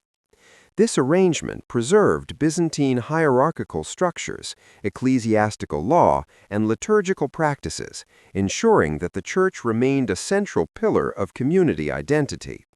Monasteries, particularly on Mount Athos, served as hubs of learning, manuscript preservation, and spiritual guidance. These institutions safeguarded theological treatises, historical chronicles, philosophical works, and artistic traditions, maintaining continuity of knowledge across generations despite political upheaval. Byzantine exiles played a crucial role in transmitting this intellectual heritage to Western Europe. Greek scholars fleeing the fall of Constantinople brought classical texts, philosophical works, and linguistic expertise to Italian city-states such as Florence, Venice, and Rome. Figures like Manuel Chrysoloras taught Greek language and literature, enabling the study of Plato, Aristotle, and other classical authors in their original form. Byzantine historiography and rhetorical traditions influenced humanist scholarship, while mathematical, scientific, and astronomical texts expanded European intellectual horizons. The movement of Byzantine knowledge westward significantly contributed to the Renaissance, illustrating how cultural influence can extend beyond political power. Byzantine artistic traditions also persisted and adapted in new contexts. Iconography, fresco painting, mosaics, and manuscript illumination retained distinct stylistic features, emphasizing spiritual intensity, symbolic representation, and narrative clarity. The Palaiologon Renaissance, which had flourished in Constantinople and Nicaea before 1453, continued to inform religious art and architecture in the Orthodox world. Artistic techniques, motifs, and iconographic conventions spread to Balkan and Russian territories, shaping Orthodox visual culture for centuries. This artistic continuity ensured that the aesthetic values of Byzantium endured despite the loss of political control. Politically, Byzantine ideas of governance and imperial legitimacy influenced emerging states and neighboring powers. In the Balkans, Serbian, Bulgarian, and later Russian rulers adopted elements of Byzantine court ceremonial, administrative organization, and legal practice, viewing themselves as inheritors of Roman and Orthodox authority. The notion of Moscow as the Third Rome explicitly claimed continuity with Constantinople, asserting both spiritual and political legitimacy derived from Byzantine tradition. Byzantine diplomacy, legal codes, and bureaucratic models informed the governance of these states, demonstrating that the empire's intellectual and institutional influence far outlasted its territorial boundaries. The Ottoman Empire, which succeeded Byzantium as the dominant power in the eastern Mediterranean, also incorporated Byzantine administrative and logistical expertise. Provincial governance, taxation systems, military organization, and court ceremonial all drew upon Byzantine precedents, blending Ottoman innovation with Byzantine experience. This pragmatic adaptation illustrates how the legacy of a conquered civilization can persist and shape the institutions of a new empire, reflecting the practical durability of Byzantine knowledge. Economically, former Byzantine trade networks and urban centers remained influential. Italian city-states, particularly Venice and Genoa, exploited ports and commercial routes once controlled by Byzantium, linking the eastern Mediterranean to European markets. Byzantine maritime expertise, urban planning, and mercantile practices informed the growth of trade, navigation, and banking in the region.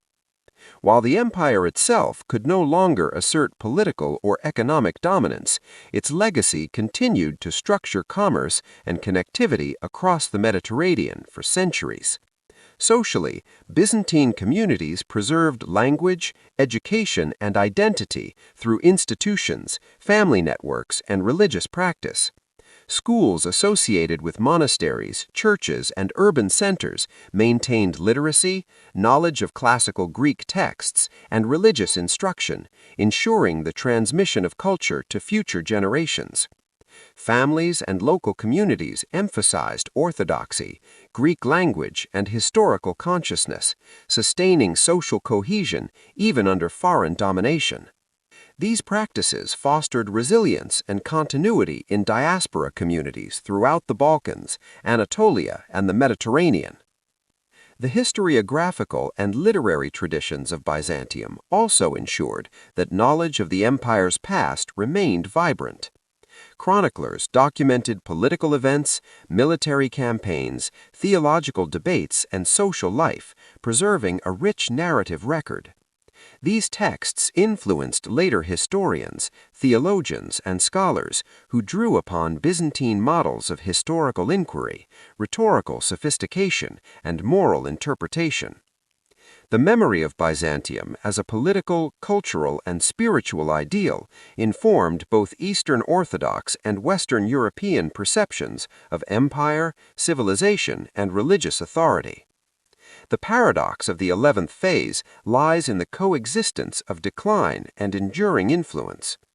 Although Byzantium had ceased to function as a sovereign power, its civilization continued to shape politics, culture, and thought across a wide geographic and temporal expanse. The fall of Constantinople marked the end of Byzantine territorial authority, yet the empire's intellectual, artistic, religious, and institutional achievements ensured that its influence remained profound. This enduring legacy is evident in the shaping of Orthodox identity, the transmission of classical knowledge to Renaissance Europe, the incorporation of Byzantine administrative models by the Ottomans, and the continued symbolic resonance of Constantinople as the new Rome. Part 11 highlights that the life of a civilization is not measured solely by political longevity, but by the persistence of its ideas, institutions, and culture. Byzantium's example demonstrates how an empire can continue to influence world history long after its material power has faded, leaving a lasting imprint on religion, scholarship, art, law, and governance. The empire's intellectual and spiritual traditions, carefully preserved by its church, diaspora, and scholars, allowed Byzantium's culture to transcend political collapse. Through these channels, Byzantium shaped the development of modern Europe, Eastern Orthodox societies, and the Mediterranean world.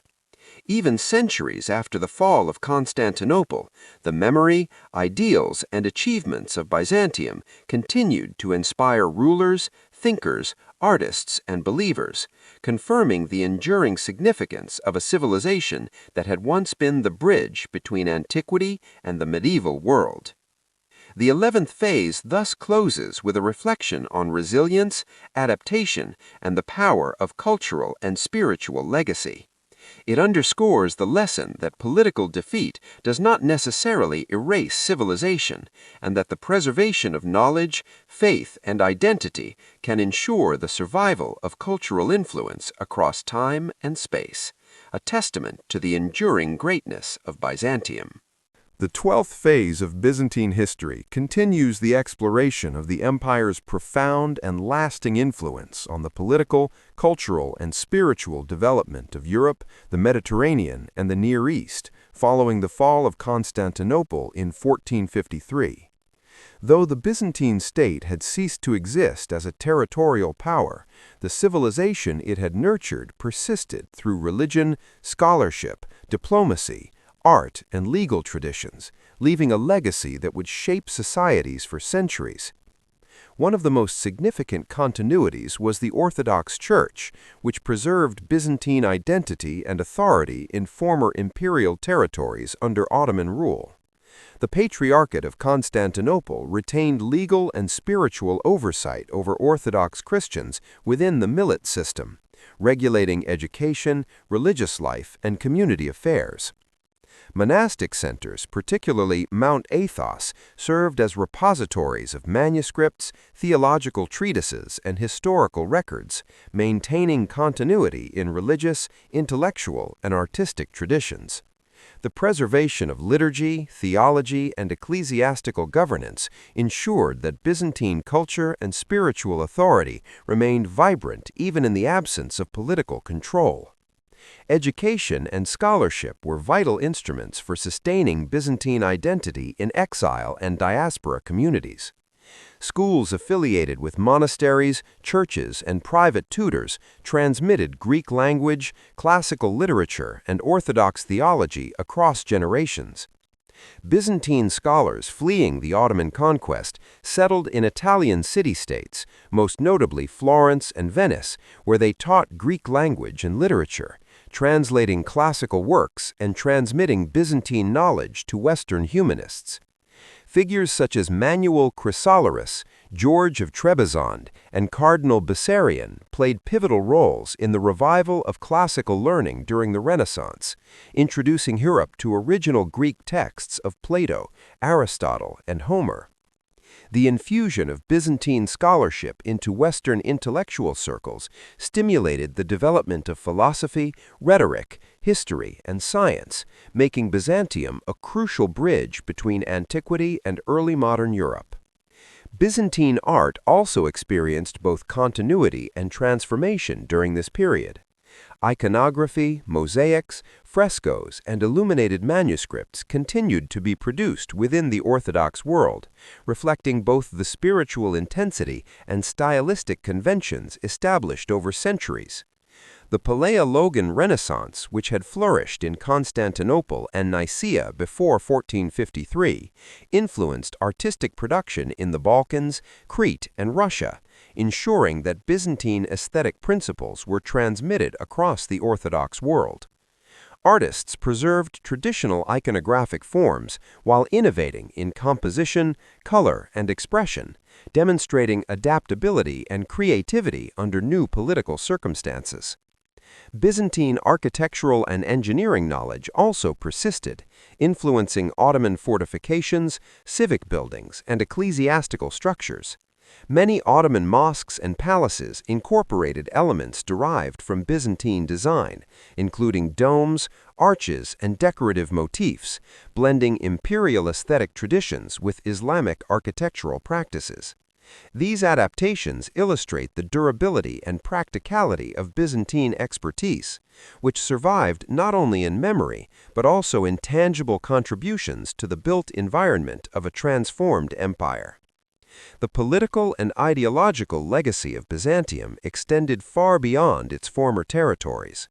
In Russia, the concept of Moscow as the Third Rome explicitly claimed succession from Constantinople, asserting spiritual and political legitimacy as the guardian of Orthodox Christianity.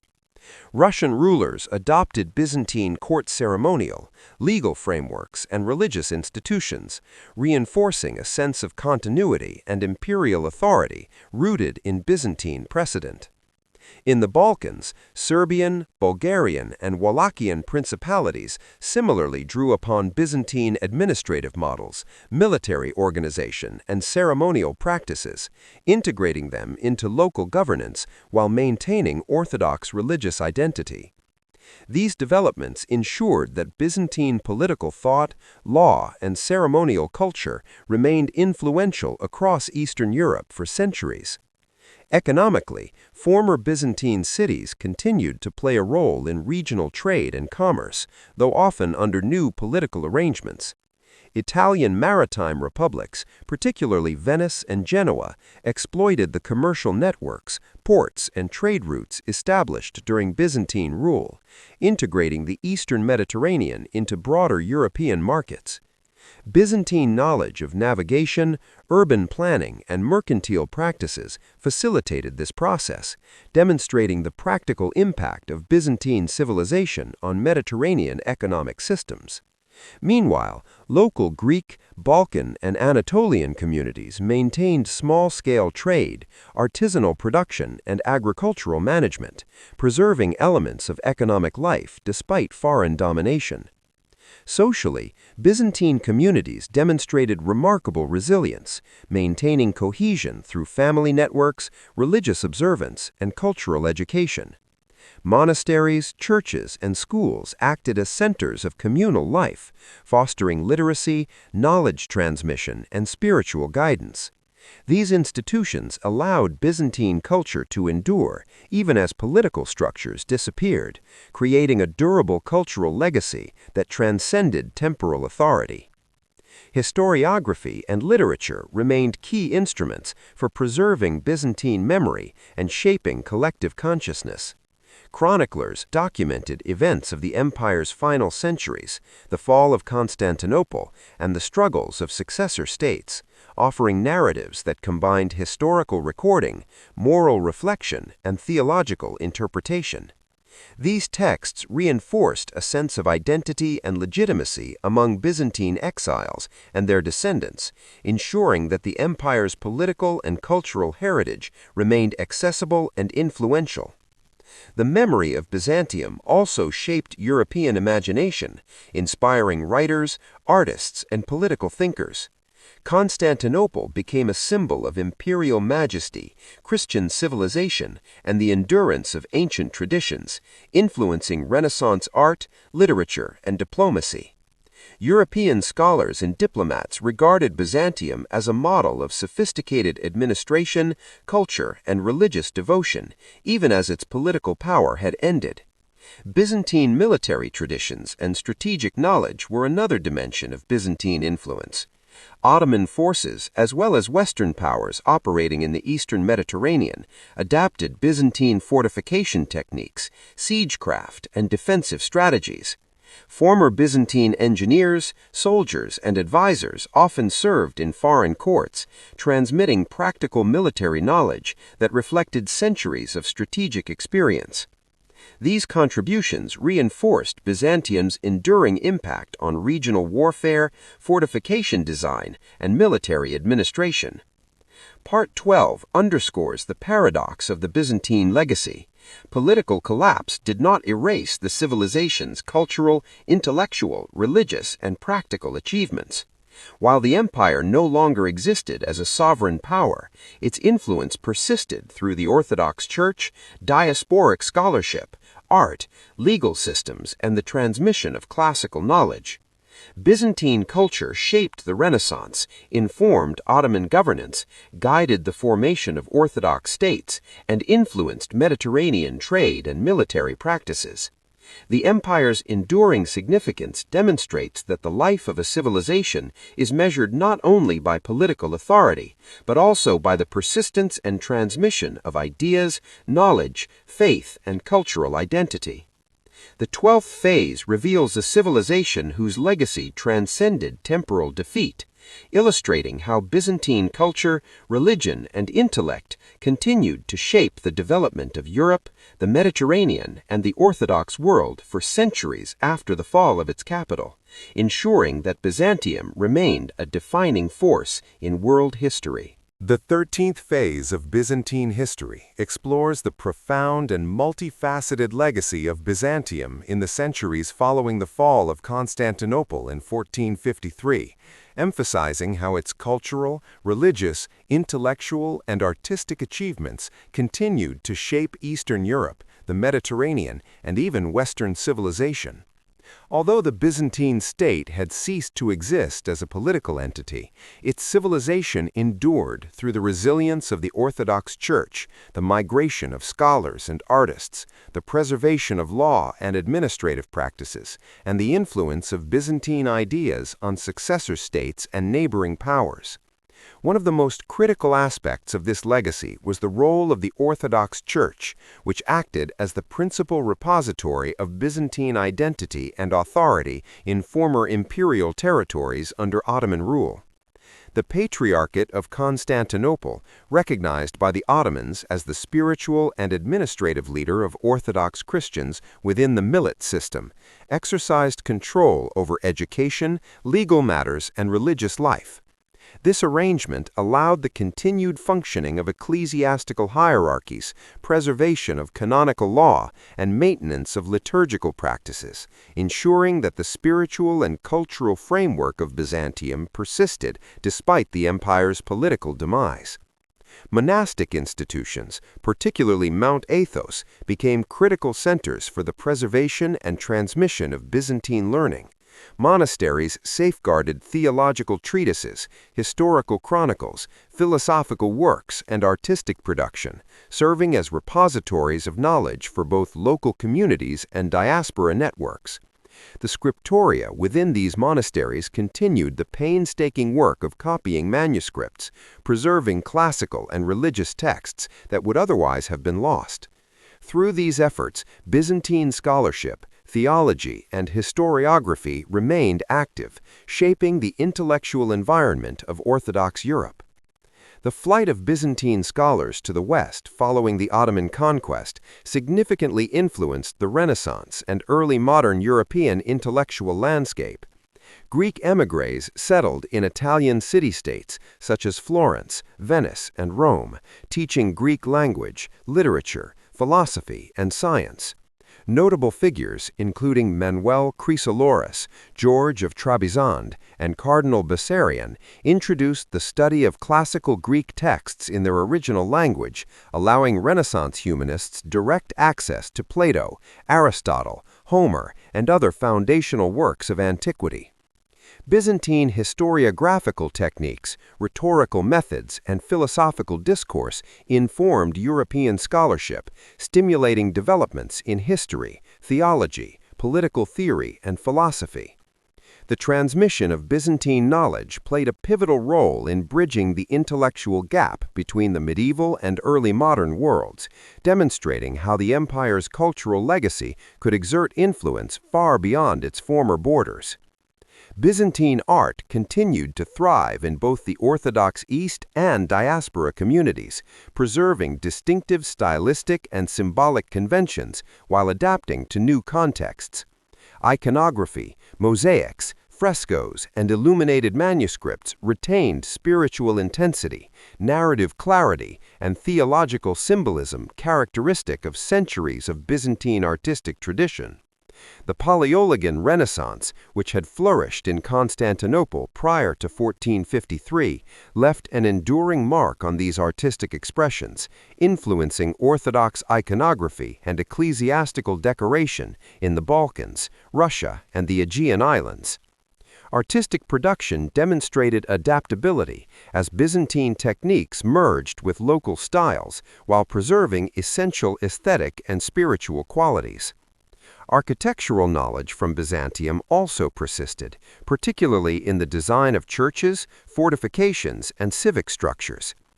Ottoman architects incorporated Byzantine innovations such as domes, arches, and complex spatial planning into mosques and palaces, blending Byzantine and Islamic architectural traditions. This synthesis highlights the practical and enduring influence of Byzantine engineering, urban design, and spatial aesthetics, reflecting a legacy that survived even within a dominant foreign political framework. Politically and ideologically, Byzantium's influence extended to successor states and neighboring powers. In Russia, the concept of Moscow as the Third Rome explicitly claimed succession from Constantinople, asserting spiritual and political legitimacy as the protector of Orthodox Christianity. Russian rulers adopted Byzantine court ceremonial, administrative systems, and legal frameworks, modeling governance on Byzantine precedents. Similarly, Balkan principalities, including Serbia, Bulgaria, and Wallachia, integrated Byzantine administrative practices, military organization, and ceremonial traditions into their own political structures.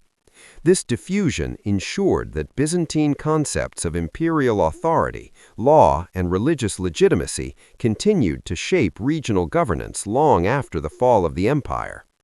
Economically, the Byzantine legacy persisted through trade networks, urban infrastructure, and commercial knowledge. Former Byzantine ports, including those on the Aegean and eastern Mediterranean coasts, remained vital nodes in regional and international commerce. Italian maritime republics, particularly Venice and Genoa, exploited these networks, facilitating the flow of goods, currency, and ideas between East and West. Byzantine expertise in navigation, mercantile law, and urban planning continued to influence trade practices, demonstrating the practical impact of the empire's administrative and technical achievements on the broader Mediterranean economy. Socially, Byzantine communities preserved language, faith, and identity under Ottoman and Venetian rule. Greek language, Orthodox faith, and historical consciousness were maintained through education, religious instruction, and family networks. Monasteries and churches acted as cultural and social anchors, providing literacy, teaching, and spiritual guidance. These practices allowed Byzantine identity to survive and adapt, creating resilient communities capable of sustaining cultural continuity even in the absence of political autonomy. Historiography and literature remained essential in preserving Byzantine memory and shaping cultural identity. Chroniclers documented the empire's final centuries, the siege and fall of Constantinople, and the experiences of successor states, producing works that blended historical record with moral and theological reflection. These texts reinforced a sense of collective identity, preserved institutional knowledge, and provided moral exemplars for subsequent generations. They also informed European scholars, influencing Renaissance historiography and deepening awareness of Byzantium's historical and cultural achievements. Military and strategic knowledge was another crucial aspect of Byzantine influence. Ottoman and Western military leaders drew upon Byzantine fortification techniques, siegecraft, and logistical strategies. Former Byzantine engineers, soldiers, and advisors transmitted practical expertise, shaping both Ottoman military successes and European approaches to warfare. The adaptability and effectiveness of Byzantine military knowledge ensured that its legacy endured in both theoretical and practical dimensions, long after the empire's demise. The 13th phase of Byzantine history illustrates the paradox of decline and enduring influence. Although the empire no longer existed as a sovereign state, its cultural, religious, intellectual, and artistic achievements continued to shape societies across Europe and the Mediterranean. The Orthodox Church, diaspora scholarship, artistic production, legal frameworks, and historiographical traditions ensured that Byzantine civilization remained vibrant, transmitting knowledge, values, and identity across space and time. Byzantium's enduring influence is evident in the development of Renaissance Europe, the formation of Orthodox successor states, Ottoman governance, and the preservation of classical and theological knowledge. This period demonstrates that the life of a civilization is measured not merely by political power, but by the persistence of its ideas, institutions, and cultural achievements. Byzantium, even after its political collapse, continued to shape the world, leaving a lasting imprint on religion, scholarship, art, law, and governance. The legacy of Byzantium thus exemplifies how a civilization's intellectual, spiritual, and cultural contributions can transcend the limitations of temporal authority, ensuring that its influence endures long after its material power has faded.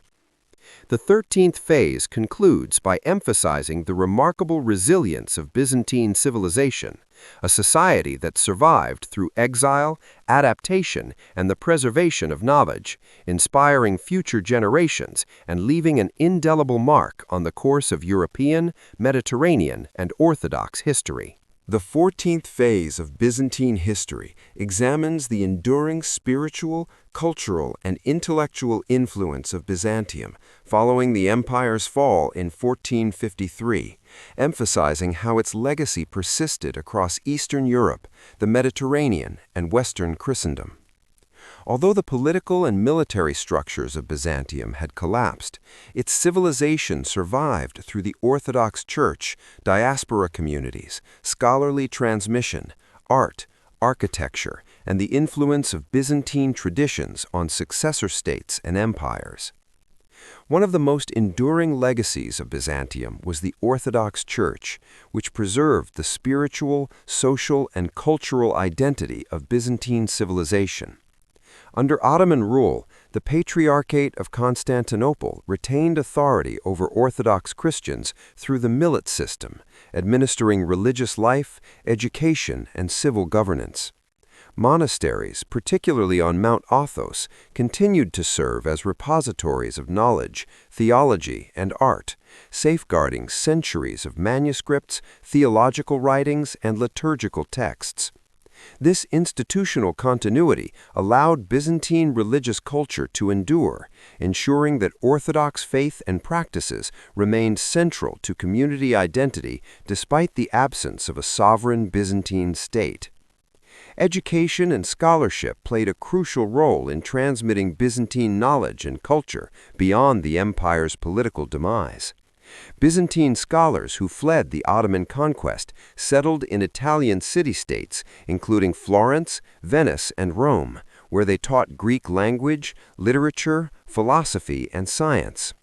Figures such as Manuel Chrysoloras, George of Trebizond, and Cardinal Bessarion facilitated the study of classical Greek texts in their original form, introducing European scholars to Plato, Aristotle, Homer, and other foundational authors. The influx of Byzantine knowledge significantly contributed to the intellectual revival of the Renaissance, influencing philosophy, literature, history, and the sciences.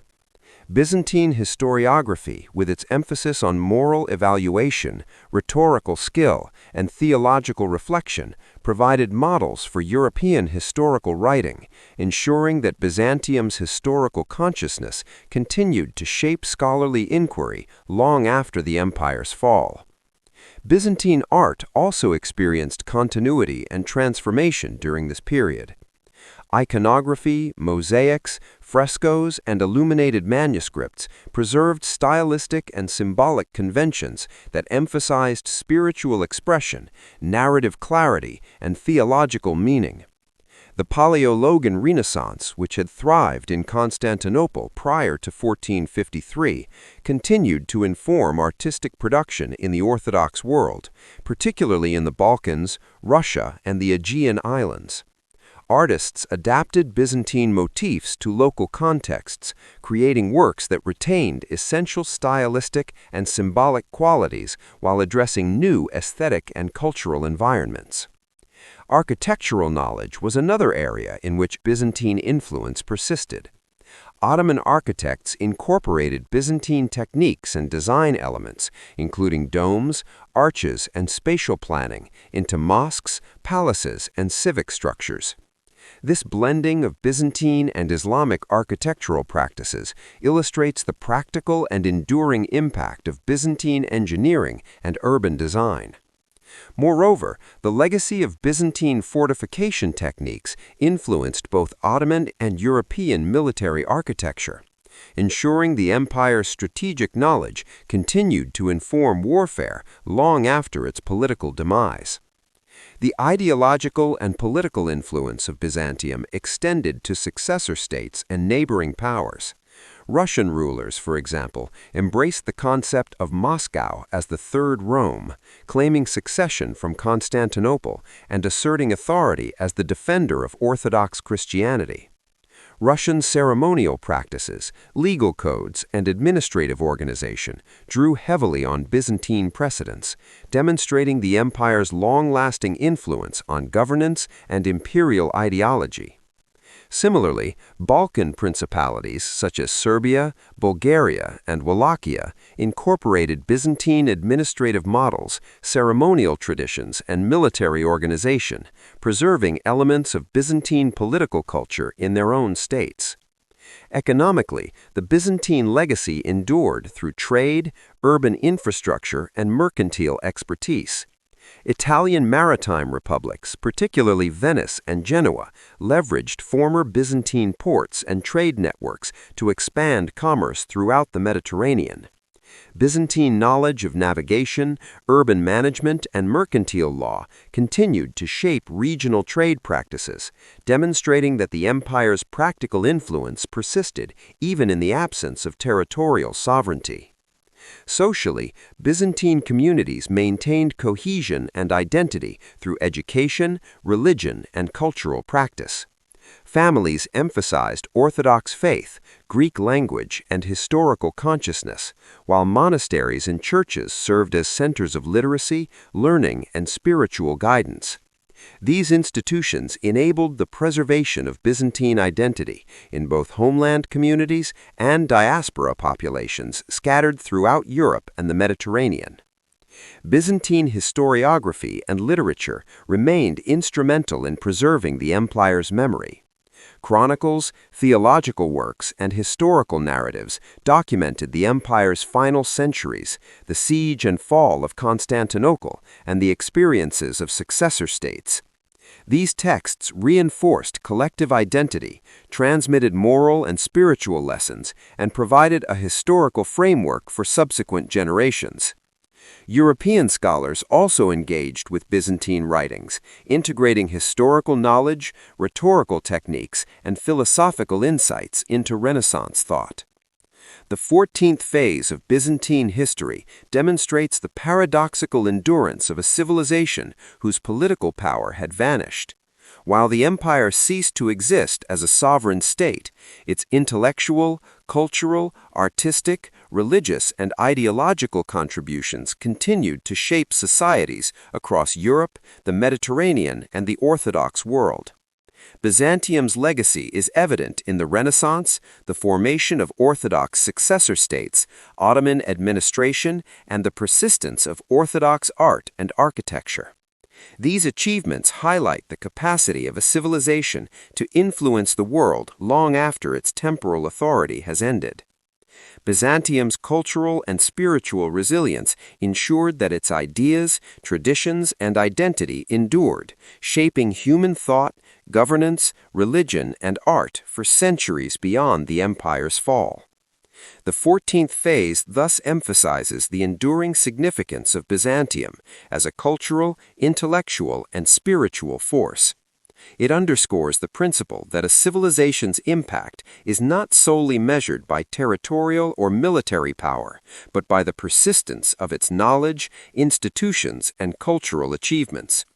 Through its church, diaspora, scholarship, artistic production, and institutional influence, Byzantium continued to shape the development of Europe, the Mediterranean, and the Orthodox world, leaving a legacy that remained central to human history for centuries after the political empire had ceased to exist.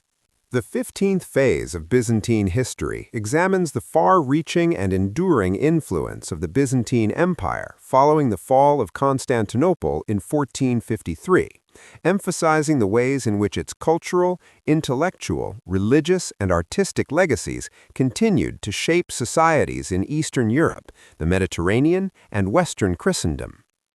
Though the empire had ceased to exist as a political entity, the civilization it had nurtured survived through the Orthodox Church, diaspora communities, scholarly transmission, art, architecture, and the integration of Byzantine traditions into successor states and empires.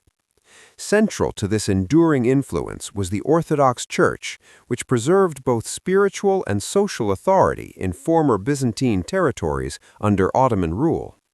The Patriarchate of Constantinople, recognized as the head of Orthodox Christians within the Millet system, exercised oversight of education, religious practice, and civil matters, ensuring continuity in religious and communal governance. Monasteries, particularly Mount Athos, served as repositories for manuscripts, theological treatises, and historical records, safeguarding centuries of Byzantine knowledge, liturgical texts, and artistic production. These institutions allowed Byzantine religious culture to persist, maintaining Orthodox identity and community cohesion even in the absence of political sovereignty. Education and intellectual life were crucial to the preservation and transmission of Byzantine knowledge. Scholars fleeing the Ottoman conquest settled in Western Europe, particularly in Italian city-states such as Florence, Venice, and Rome, where they taught Greek language, literature, philosophy, and science. Figures such as Manuel Chrysoloras, George of Trebizond, and Cardinal Bessarion introduced Renaissance humanists to classical Greek texts, enabling study of Plato, Aristotle, Homer, and other foundational works in their original language.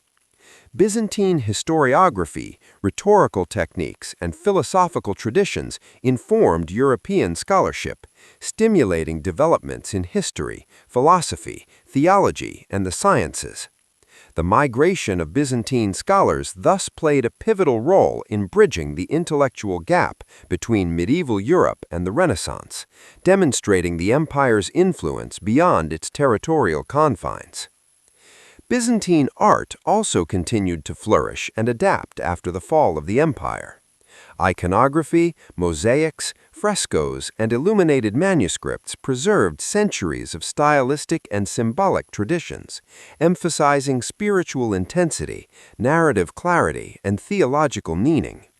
The Paleologan Renaissance, which had thrived in Constantinople prior to 1453, influenced artistic production throughout the Orthodox world, particularly in the Balkans, Russia, and the Aegean Islands. Artists preserved essential iconographic forms while adapting to new cultural contexts, blending tradition with innovation, and ensuring that Byzantine aesthetics endured. Architectural influence similarly persisted, as Ottoman architects incorporated Byzantine techniques into mosques, palaces, and civic buildings, using domes, arches, and complex spatial organization derived from Byzantine models. This synthesis illustrates the practical and enduring impact of Byzantine engineering and urban planning. Moreover, Byzantine military knowledge and fortification strategies continued to influence both Ottoman and European warfare, demonstrating the resilience and applicability of centuries of strategic experience. The political and ideological influence of Byzantium extended to neighboring states and successor realms. In Russia, the notion of Moscow as the Third Rome explicitly claimed succession from Constantinople, positioning the Russian czars as the protectors of Orthodox Christianity and inheritors of Byzantine imperial authority. Russian rulers adopted Byzantine court ceremonial, administrative organization, and legal codes, integrating Byzantine concepts of governance, legitimacy, and religion into the emerging Russian state. Similarly, Balkan principalities, including Serbia, Bulgaria, and Wallachia, drew upon Byzantine administrative structures, ceremonial traditions, and military organization, preserving elements of Byzantine political culture in their own governance systems. Economically, Byzantine influence persisted through trade networks, urban centers, and commercial expertise. Former Byzantine ports remained vital hubs in the Mediterranean, exploited by Italian maritime republics such as Venice and Genoa to facilitate the flow of goods, capital, and knowledge between East and West. Byzantine knowledge of navigation, urban management, and mercantile law continued to shape trade practices, reinforcing the empire's enduring practical and economic impact despite its political disappearance. Socially, Byzantine communities maintained cohesion and identity through religious practice, education, and family networks. Greek language, Orthodox faith, and historical consciousness were central to community life, ensuring continuity of cultural and spiritual traditions under foreign domination. Monasteries and churches provided literacy, schooling, and spiritual guidance, sustaining Byzantine identity in both homeland populations and diaspora communities across Europe and the Mediterranean. Historiography and literature continued to preserve the memory and values of Byzantium. Chronicles, theological treatises, and historical narratives recorded the empire's final centuries, the fall of Constantinople, and the experiences of successor states, transmitting moral, spiritual, and historical lessons to subsequent generations. These works informed European scholars, integrating Byzantine historical consciousness and intellectual methodology into Renaissance thought, while preserving a collective memory of Byzantium civilization for future generations. The 15th phase of Byzantine history highlights the paradoxical nature of its legacy. The empire's political structures had been dismantled, yet its cultural, intellectual, religious, artistic, and ideological achievements persisted across regions and centuries. Byzantium's influence extended to the Renaissance, the formation of Orthodox successor states, Ottoman governance, and the preservation of classical and theological knowledge. The empire's ability to shape the development of societies long after its political demise underscores the importance of cultural and intellectual resilience. Byzantium exemplifies the enduring power of a civilization whose ideas, institutions, and artistic and religious achievements transcend temporal authority. Even centuries after the fall of Constantinople, Byzantine influence continued to guide governance, religious life, scholarship, art, and cultural identity. The 15th phase of Byzantine history thus affirms that the vitality of a civilization is not solely determined by military or political power, but also by the persistence of its knowledge, traditions, and cultural achievements. Byzantium's resilience through exile, adaptation, and intellectual and artistic continuity allowed it to remain a defining force in the Orthodox world, the Mediterranean, and Europe, ensuring that the legacy of its civilization endured far beyond the collapse of its empire. Through its church, scholars, artists, institutions, and diasporic communities, Byzantium continued to shape human history, leaving an indelible mark on culture, religion, governance, and intellectual development for generations long after its political power. The 16th phase of Byzantine history explores the remarkable endurance and pervasive influence of Byzantine civilization after the fall of Constantinople in 1453, highlighting the empire's contributions to religion, culture, scholarship, governance, art, and international relations in Eastern Europe, the Mediterranean, and Western Christendom. While Byzantine political power had collapsed, the structures of its civilization continued to shape societies for centuries, demonstrating that the empire's legacy was far more durable than its territorial boundaries. Central to the survival of Byzantine identity was the Orthodox Church, which acted as the principal custodian of spiritual, cultural, and social cohesion in former imperial territories under Ottoman dominion. The The Patriarchate of Constantinople, recognized by the Ottoman authorities as the official representative of Orthodox Christians, oversaw education, legal matters, religious practice, and community governance within the millet system. Monastic centers, most notably Mount Athos, remained vital repositories of manuscripts, theological treatises, historical chronicles, and artistic works, preserving the intellectual and cultural heritage of Byzantium. These institutions ensured that liturgical practices, canonical law, and theological scholarship continued to flourish, maintaining Orthodox spiritual life and cultural identity across generations.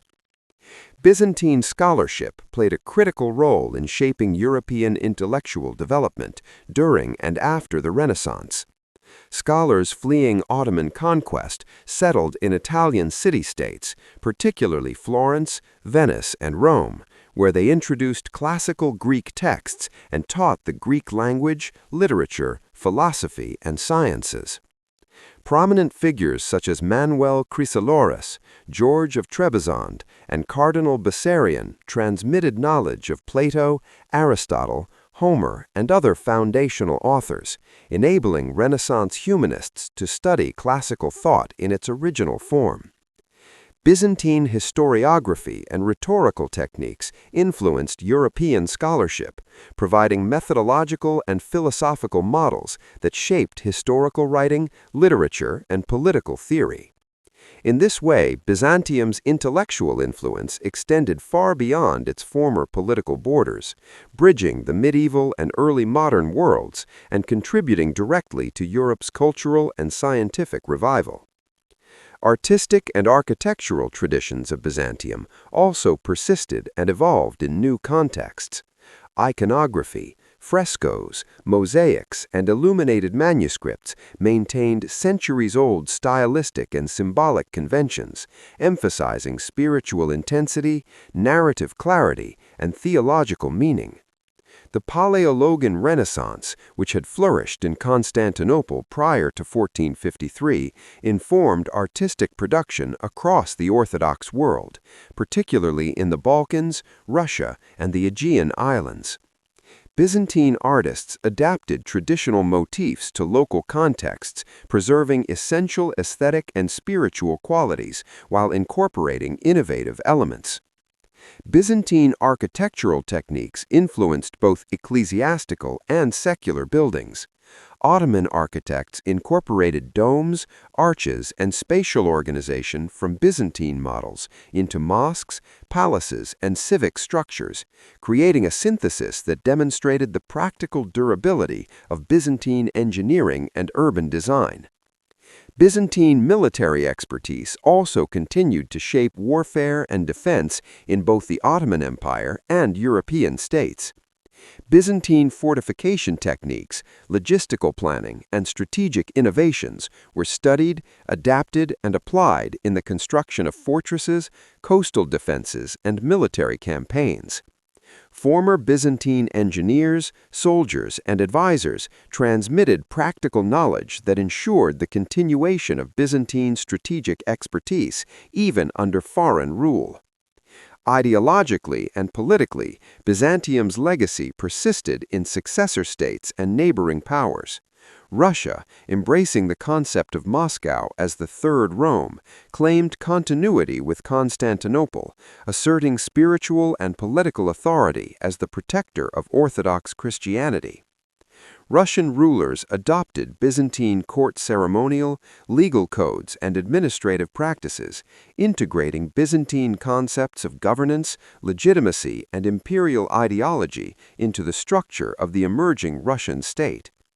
Similarly, Balkan principalities such as Serbia, Bulgaria, and Wallachia drew upon Byzantine administrative and military models, ceremonial traditions, and legal frameworks, preserving elements of Byzantine political culture within their own governance systems. Economically, Byzantine commercial knowledge and infrastructure remained influential. Former Byzantine ports and trade routes in the eastern Mediterranean continued to facilitate the flow of goods, capital, and ideas. Italian maritime republics, particularly Venice and Genoa, capitalized on these networks, connecting the Eastern Mediterranean to European markets. Byzantine expertise in navigation, urban management, and mercantile regulation contributed to the efficiency and sophistication of Mediterranean commerce, highlighting the enduring practical impact of Byzantine civilization. Socially, Byzantine communities maintained cohesion through religion, education, and cultural practice. Families emphasized Orthodox faith, Greek language, and historical consciousness, while monasteries and churches provided literacy, schooling, and spiritual guidance. These structures enabled the transmission of Byzantine identity across generations, preserving cultural continuity even in diaspora communities scattered throughout Europe, the Mediterranean, and the Near East. Byzantine historiography and literature were central to preserving collective memory and identity. Chroniclers recorded the empire's final centuries, the siege and fall of Constantinople, and the experiences of displaced populations, combining historical narrative with moral, spiritual, and theological reflection. These texts provided both a historical record and a moral framework, influencing European scholars and writers and ensuring the survival of Byzantine intellectual traditions. The 16th phase of Byzantine history emphasizes the paradox of decline and endurance. Political sovereignty had been lost, yet the empire's intellectual, artistic, religious, legal, and practical achievements continued to shape societies across centuries and regions. Byzantium's legacy influenced the Renaissance, the formation of Orthodox successor states, Ottoman governance, Mediterranean trade, and European intellectual life. Its resilience demonstrates that the vitality of a civilization is measured not solely by territorial or military power, but by the persistence of its ideas, institutions, and culture. Even after the collapse of its political structures, Byzantium continued to guide governance, religious practice, artistic expression, scholarship, and cultural identity. The enduring influence of Byzantium across Eastern Europe, the Mediterranean, and Western Christendom confirms the empire's historical significance and lasting impact on human civilization. This phase illustrates the capacity of a civilization to transcend temporal defeat, ensuring that its spiritual, intellectual, and cultural contributions remain vital forces in shaping history. Byzantium's remarkable legacy, preserved through its church, diaspora, scholarship, art, architecture, and historiography, demonstrates how a civilization can maintain relevance long after the fall of its political power, leaving an indelible mark on the development of the medieval and early modern worlds, as well as on the broader trajectory of European and Mediterranean history. The 17th phase of Byzantine history examines the final and most enduring dimensions of the empire's influence, focusing on the cultural, intellectual, spiritual, and geopolitical legacy that persisted long after the fall of Constantinople in 1453.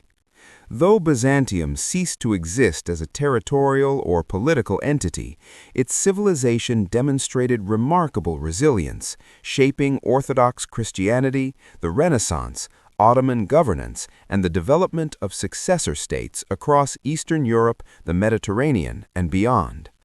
Central to this enduring influence was the Orthodox Church, which became the primary custodian of Byzantine identity, law, and culture. Under Ottoman rule, the Patriarchate of Constantinople retained authority over the Orthodox millet, administering religious practice, education, taxation, and social governance. Monastic centers, particularly Mount Athos, served as hubs of manuscript preservation, theological study, and artistic production. These institutions safeguarded centuries of Byzantine intellectual, spiritual, and artistic achievements, ensuring that Orthodox faith, liturgy, theology, and cultural identity persisted across generations, even in the absence of political sovereignty. Byzantine scholarship played a pivotal role in shaping the intellectual trajectory of Europe during and after the Renaissance. Greek émigré scholars fleeing the fall of Constantinople settled in Italian city-states such as Florence, Venice, and Rome, teaching Greek language, literature, philosophy, and the sciences.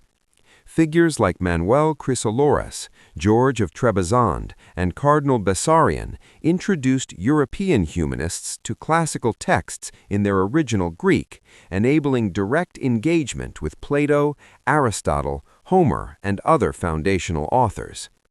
Byzantine historiography and rhetorical traditions informed Renaissance scholarship, influencing methods of historical writing, philosophy, and literary composition. This intellectual transmission positioned Byzantium as a bridge between the ancient world and early modern Europe, demonstrating the empire's enduring cultural significance beyond its political demise.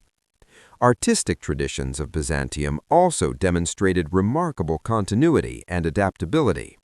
Iconography, mosaics, frescoes, and illuminated manuscripts maintained centuries-old conventions emphasizing spiritual intensity, narrative clarity, and theological symbolism.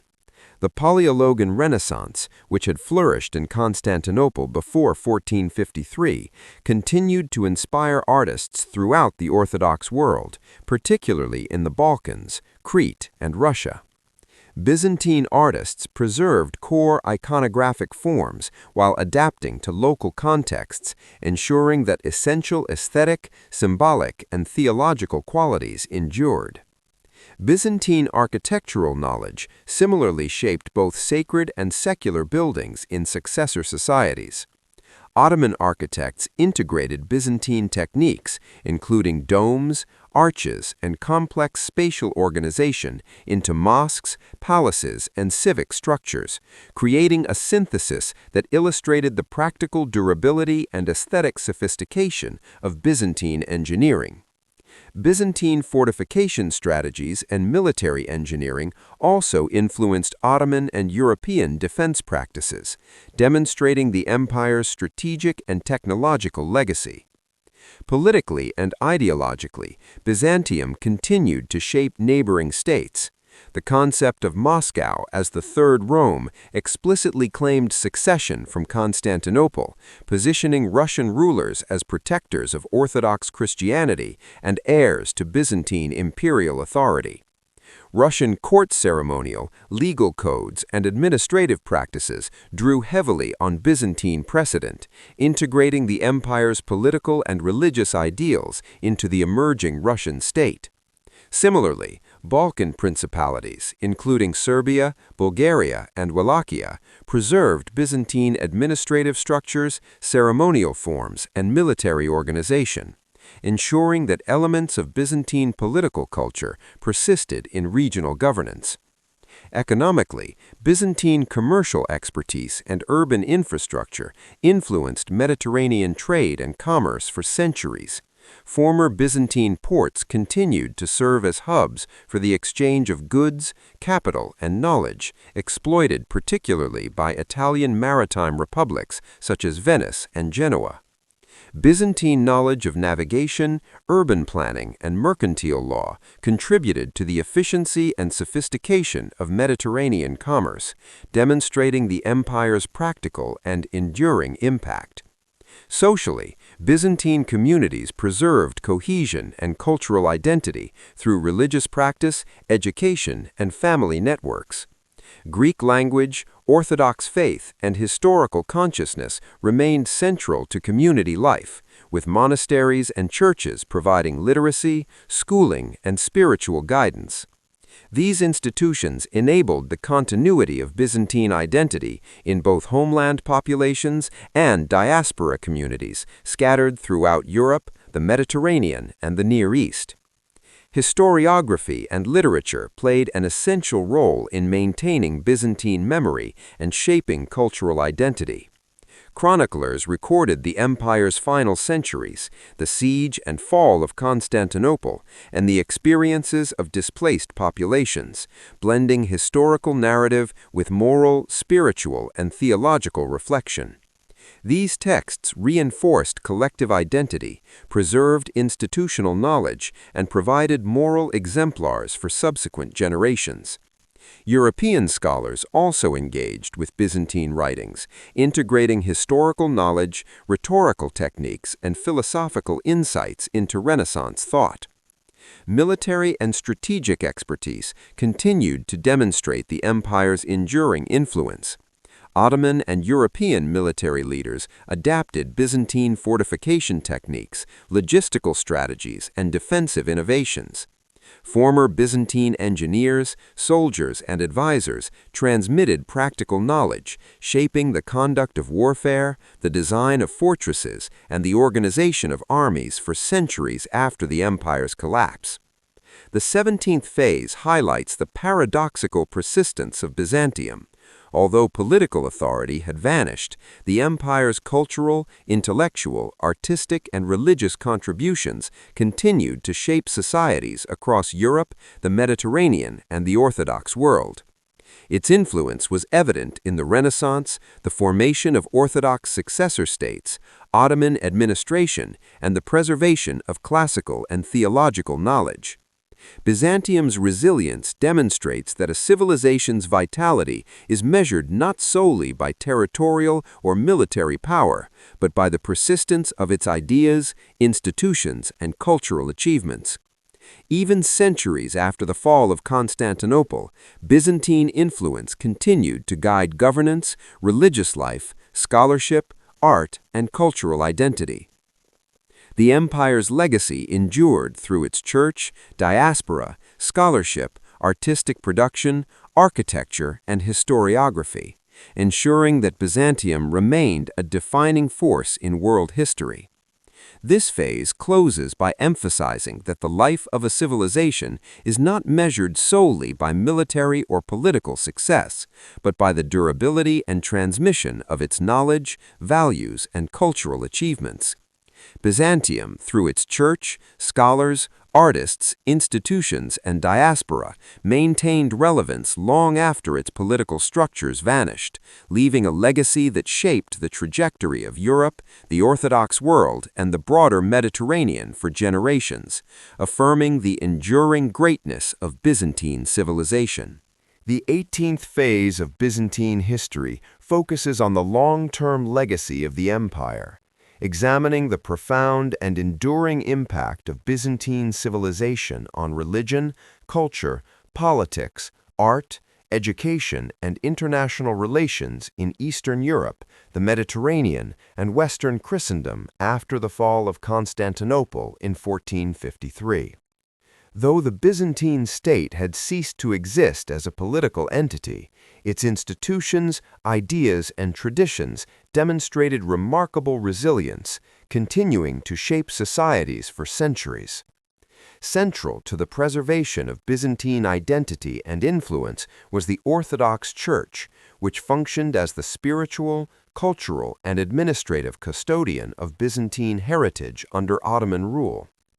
The Patriarchate of Constantinople, officially recognized as the head of Orthodox Christians within the millet system, exercised authority over religious practice, education, legal matters, and social organization. Monasteries, particularly those on Mount Athos, became centers of manuscript preservation, theological scholarship, and artistic production, safeguarding centuries of Byzantine intellectual and spiritual achievements. These religious institutions maintained liturgical traditions, canonical law, and theological discourse, ensuring that Orthodox faith and Byzantine cultural identity remained vibrant across generations, even in the absence of political sovereignty. Byzantine scholarship played a pivotal role in transmitting classical and theological knowledge to Western Europe, particularly during the Renaissance.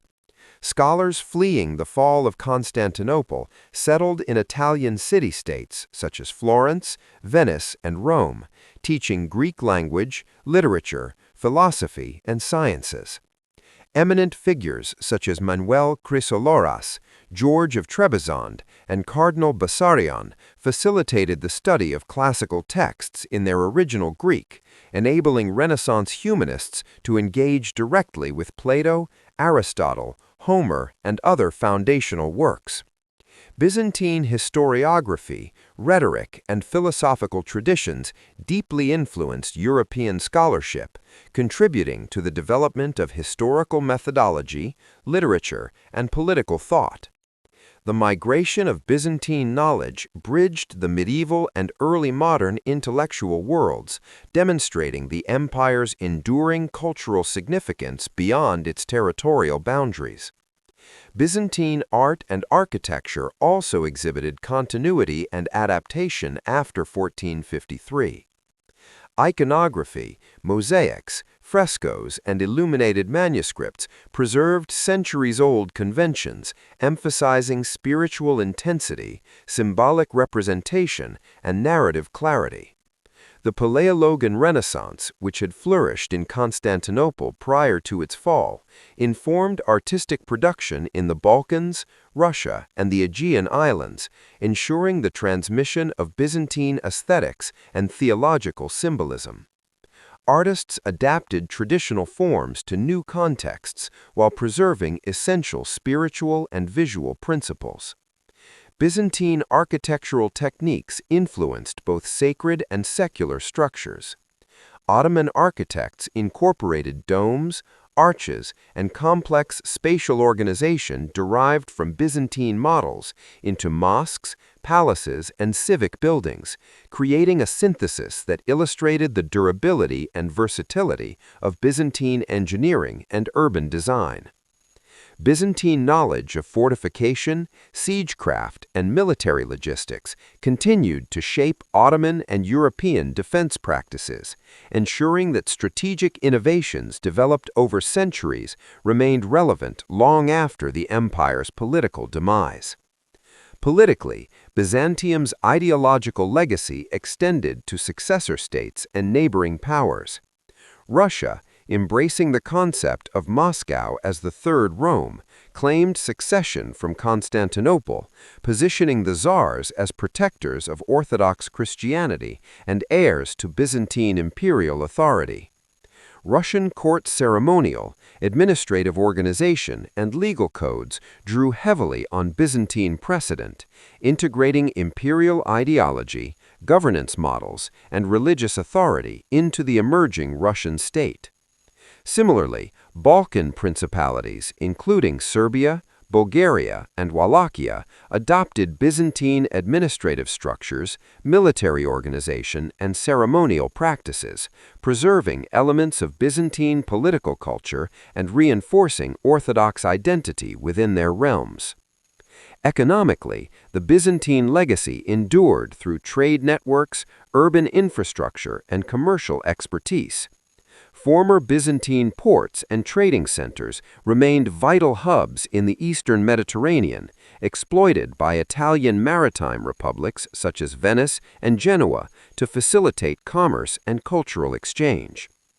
Byzantine expertise in navigation, urban management, and mercantile law contributed to the sophistication and efficiency of Mediterranean trade, demonstrating the empire's enduring practical influence.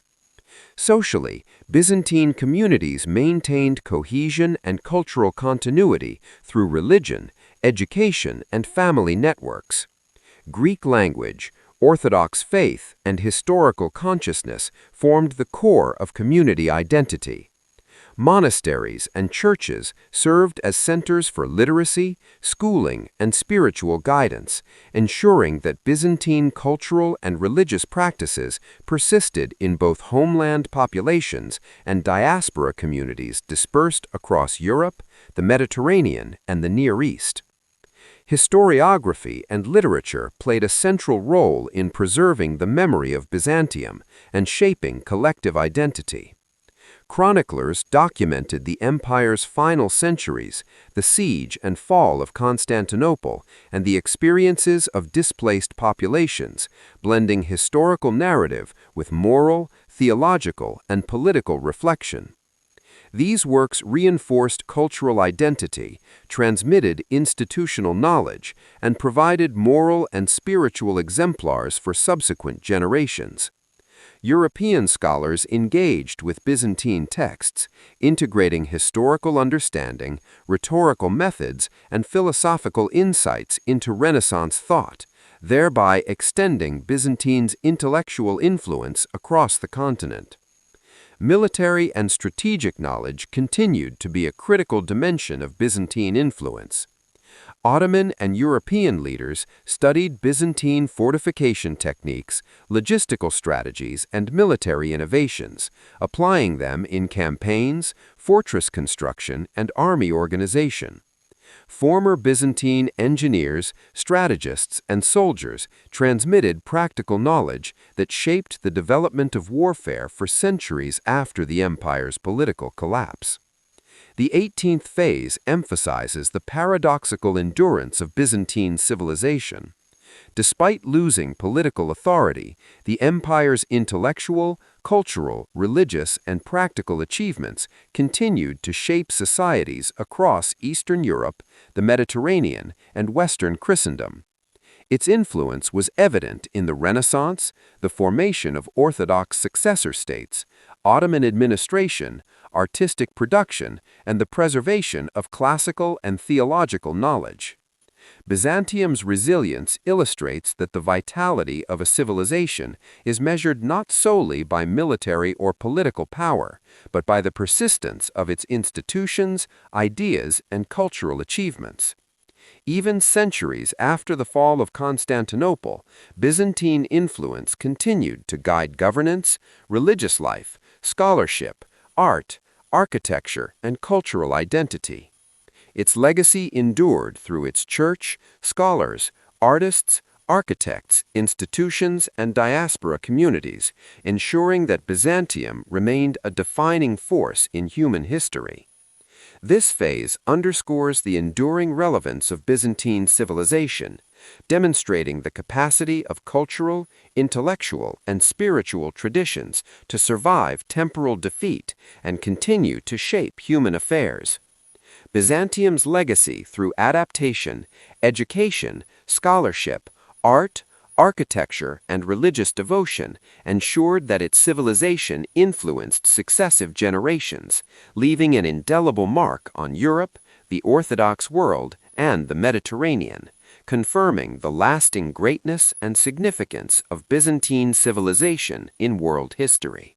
The 19th phase of Byzantine history examines the long-lasting and multifaceted legacy of the empire in the centuries following the fall of Constantinople in 1453, emphasizing how Byzantine's culture, religion, scholarship, art, architecture, and political ideas continued to shape societies across Eastern Europe, the Mediterranean, and even Western Christendom.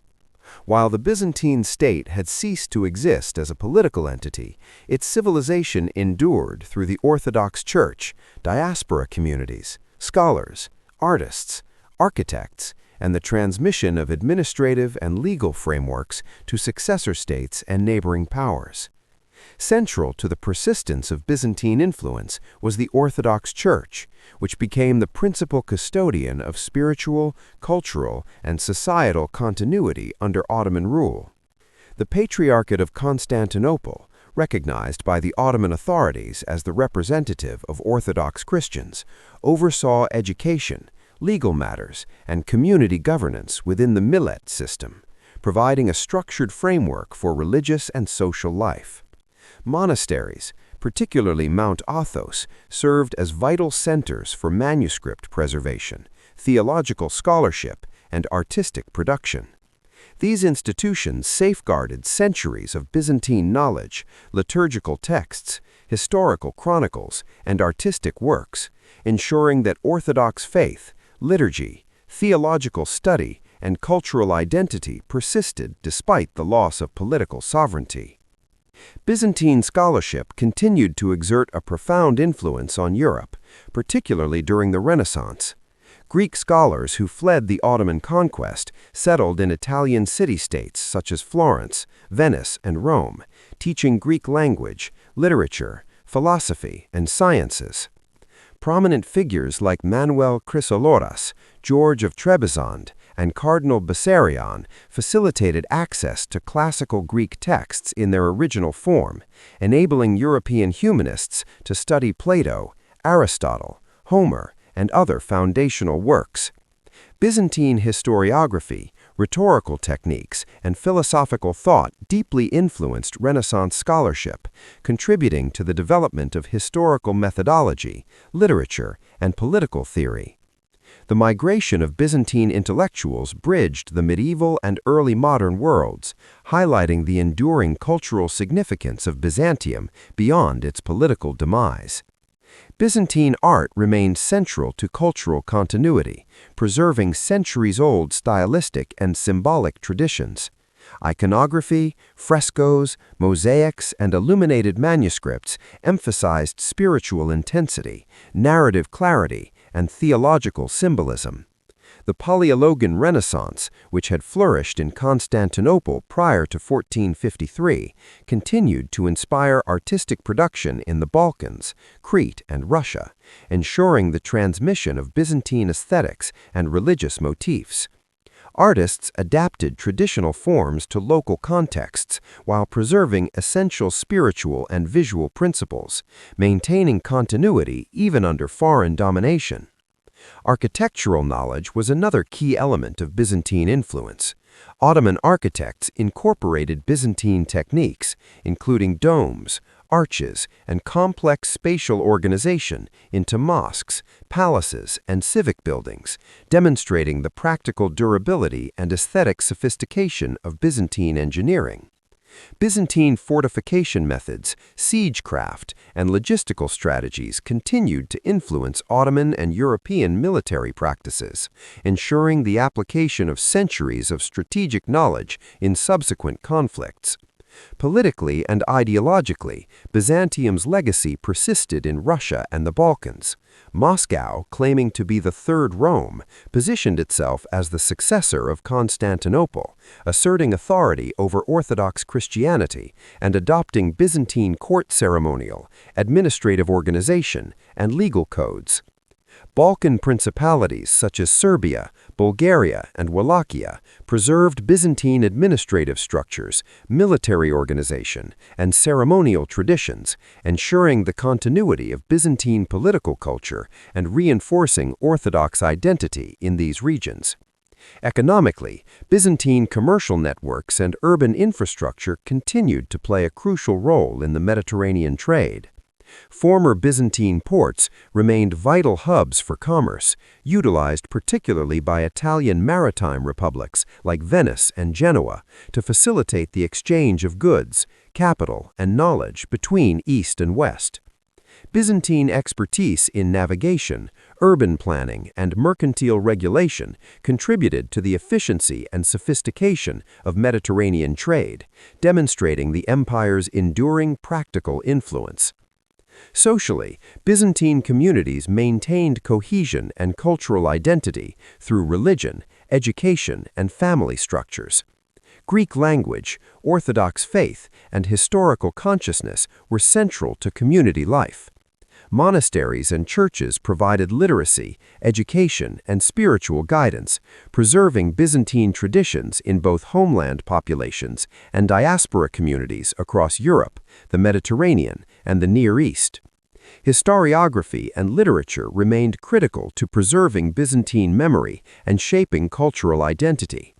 Chronicles documented the empire's final centuries, the fall of Constantinople, and the experiences of displaced populations, blending historical narrative with moral, spiritual, and political reflection. These works reinforced cultural identity, transmitted institutional knowledge, and offered moral and spiritual exemplars for subsequent generations. European scholars engaged with Byzantine texts, integrating historical knowledge, rhetorical techniques, and philosophical insights into Renaissance thought, extending Byzantine influence across Europe. Military and strategic knowledge continued to demonstrate Byzantium's enduring impact. Ottoman and European leaders studied Byzantine fortification methods, logistical strategies, and military innovations, applying them in campaigns, fortress construction, and army organization. Former Byzantine engineers, strategists, and soldiers transmitted practical knowledge that shaped military practice for centuries after the empire's political collapse. The 19th phase highlights the paradoxical resilience of Byzantine civilization.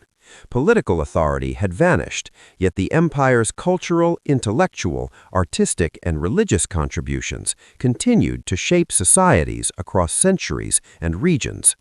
Byzantium's influence was evident in the Renaissance, the formation of Orthodox successor states, Ottoman administration, artistic production, and the preservation of classical and theological knowledge. The empire's resilience illustrates that the vitality of a civilization is not measured solely by military or political power, but by the persistence of its ideas, institutions, and cultural achievements. Even centuries after the fall of Constantinople, Byzantium's influence guided governance, religious life, scholarship, art, architecture, and cultural identity. The empire's legacy endured through its church, scholars, artists, architects, institutions, and diaspora communities, ensuring that Byzantium remained a defining force in world history. This phase underscores the enduring relevance of Byzantine civilization, a society capable of influencing successive generations and shaping human history despite the collapse of its political power. Byzantium's legacy through adaptation, education, scholarship, art, architecture, and religious devotion ensured that its civilization influenced successive generations, leaving an indelible mark on Europe, the Orthodox world, and the Mediterranean. The 19th phase demonstrates the enduring greatness and significance of Byzantine civilization, confirming that its influence persisted far beyond the collapse of its empire and continued to shape the intellectual, spiritual, and cultural development of the medieval and early modern world. The 20th phase of Byzantine history explores the lasting legacy of Byzantium, emphasizing how the empire's cultural, religious, intellectual, artistic, and political contributions continued to influence societies across Eastern Europe, the Mediterranean, and Western Christendom long after the fall of Constantinople in 1453. Although the Byzantine state had ceased to exist as a sovereign political entity, its civilization persisted through institutions, traditions, and ideas, demonstrating remarkable resilience and an enduring capacity to shape human affairs. Central to this legacy was the Orthodox Church, which preserved the spiritual, cultural, and social identity of Byzantium under Ottoman dominion. The Patriarchate of Constantinople, officially recognized as the head of Orthodox Christians within the Millet system, exercised authority over religious practice, education, and civil administration, maintaining continuity in governance and societal organization. Monasteries, particularly Mount Athos and other major centers, served as repositories of manuscripts, theological treatises, historical chronicles, and artistic production. These institutions safeguarded centuries of Byzantine intellectual and cultural achievement, ensuring that Orthodox faith, liturgy, theological discourse, and cultural identity endured even without political sovereignty. Byzantine scholarship played a crucial role in transmitting classical knowledge and intellectual traditions to Western Europe. Following the Ottoman conquest, Greek émigré scholars settled in Italian city-states such as Florence, Venice, and Rome, teaching Greek language, literature, philosophy, and science. Figures like Manuel Chrysoloras, George of Trebizond, and Cardinal Bessarion introduced European scholars to Plato, Aristotle, Homer, and other classical authors in their original Greek, facilitating the intellectual revival of the Renaissance. Byzantine historiography, rhetorical techniques, and philosophical thought profoundly influenced European scholarship, shaping methods of historical writing, literature, and political philosophy. This migration of Byzantine knowledge bridged the medieval and early modern worlds, demonstrating that the empire's cultural and intellectual contributions transcended its political boundaries. Artistic and architectural traditions of Byzantium also persisted and adapted in new contexts. Iconography, mosaics, frescoes, and illuminated manuscripts preserved centuries-old stylistic and symbolic conventions, emphasizing spiritual depth, narrative clarity, and theological symbolism. The Palaiologan Renaissance, which flourished in Constantinople prior to 1453, informed artistic production across the Orthodox world, particularly in the Balkans, Crete, and Russia. Byzantine artists adapted traditional forms to local contexts while preserving essential aesthetic and spiritual principles, ensuring continuity in Orthodox visual culture. Byzantine architectural knowledge influenced both sacred and secular buildings. Ottoman architects incorporated domes, arches, and complex spatial planning from Byzantine models into mosques, palaces, and civic structures, creating a synthesis that demonstrated the durability and versatility of Byzantine engineering. Byzantine fortification techniques, siegecraft, and logistical strategies continued to inform Ottoman and European military practices, ensuring the continued relevance of centuries of strategic innovation. Politically and ideologically, Byzantine influence persisted in Russia, the Balkans, and neighboring territories.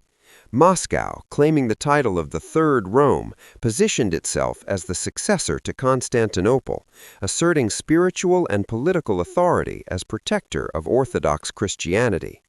Russian rulers adopted Byzantine court ceremonial, administrative structures, and legal codes, incorporating Byzantine notions of imperial legitimacy and governance into the emerging Russian state.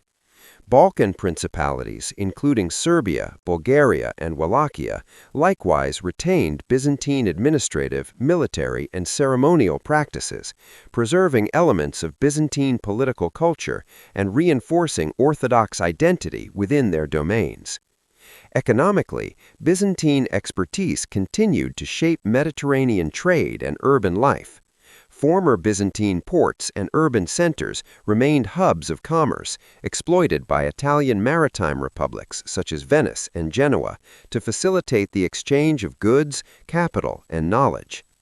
Byzantine knowledge of navigation, urban management, and mercantile law contributed to the efficiency and sophistication of Mediterranean commerce, illustrating the empire's enduring practical impact.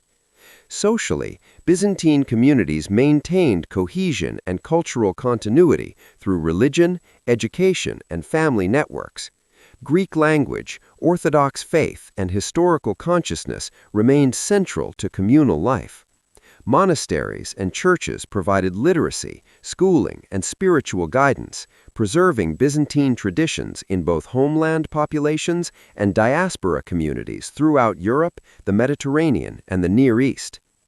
Historiography and literature remained essential to preserving Byzantine memory and shaping cultural identity.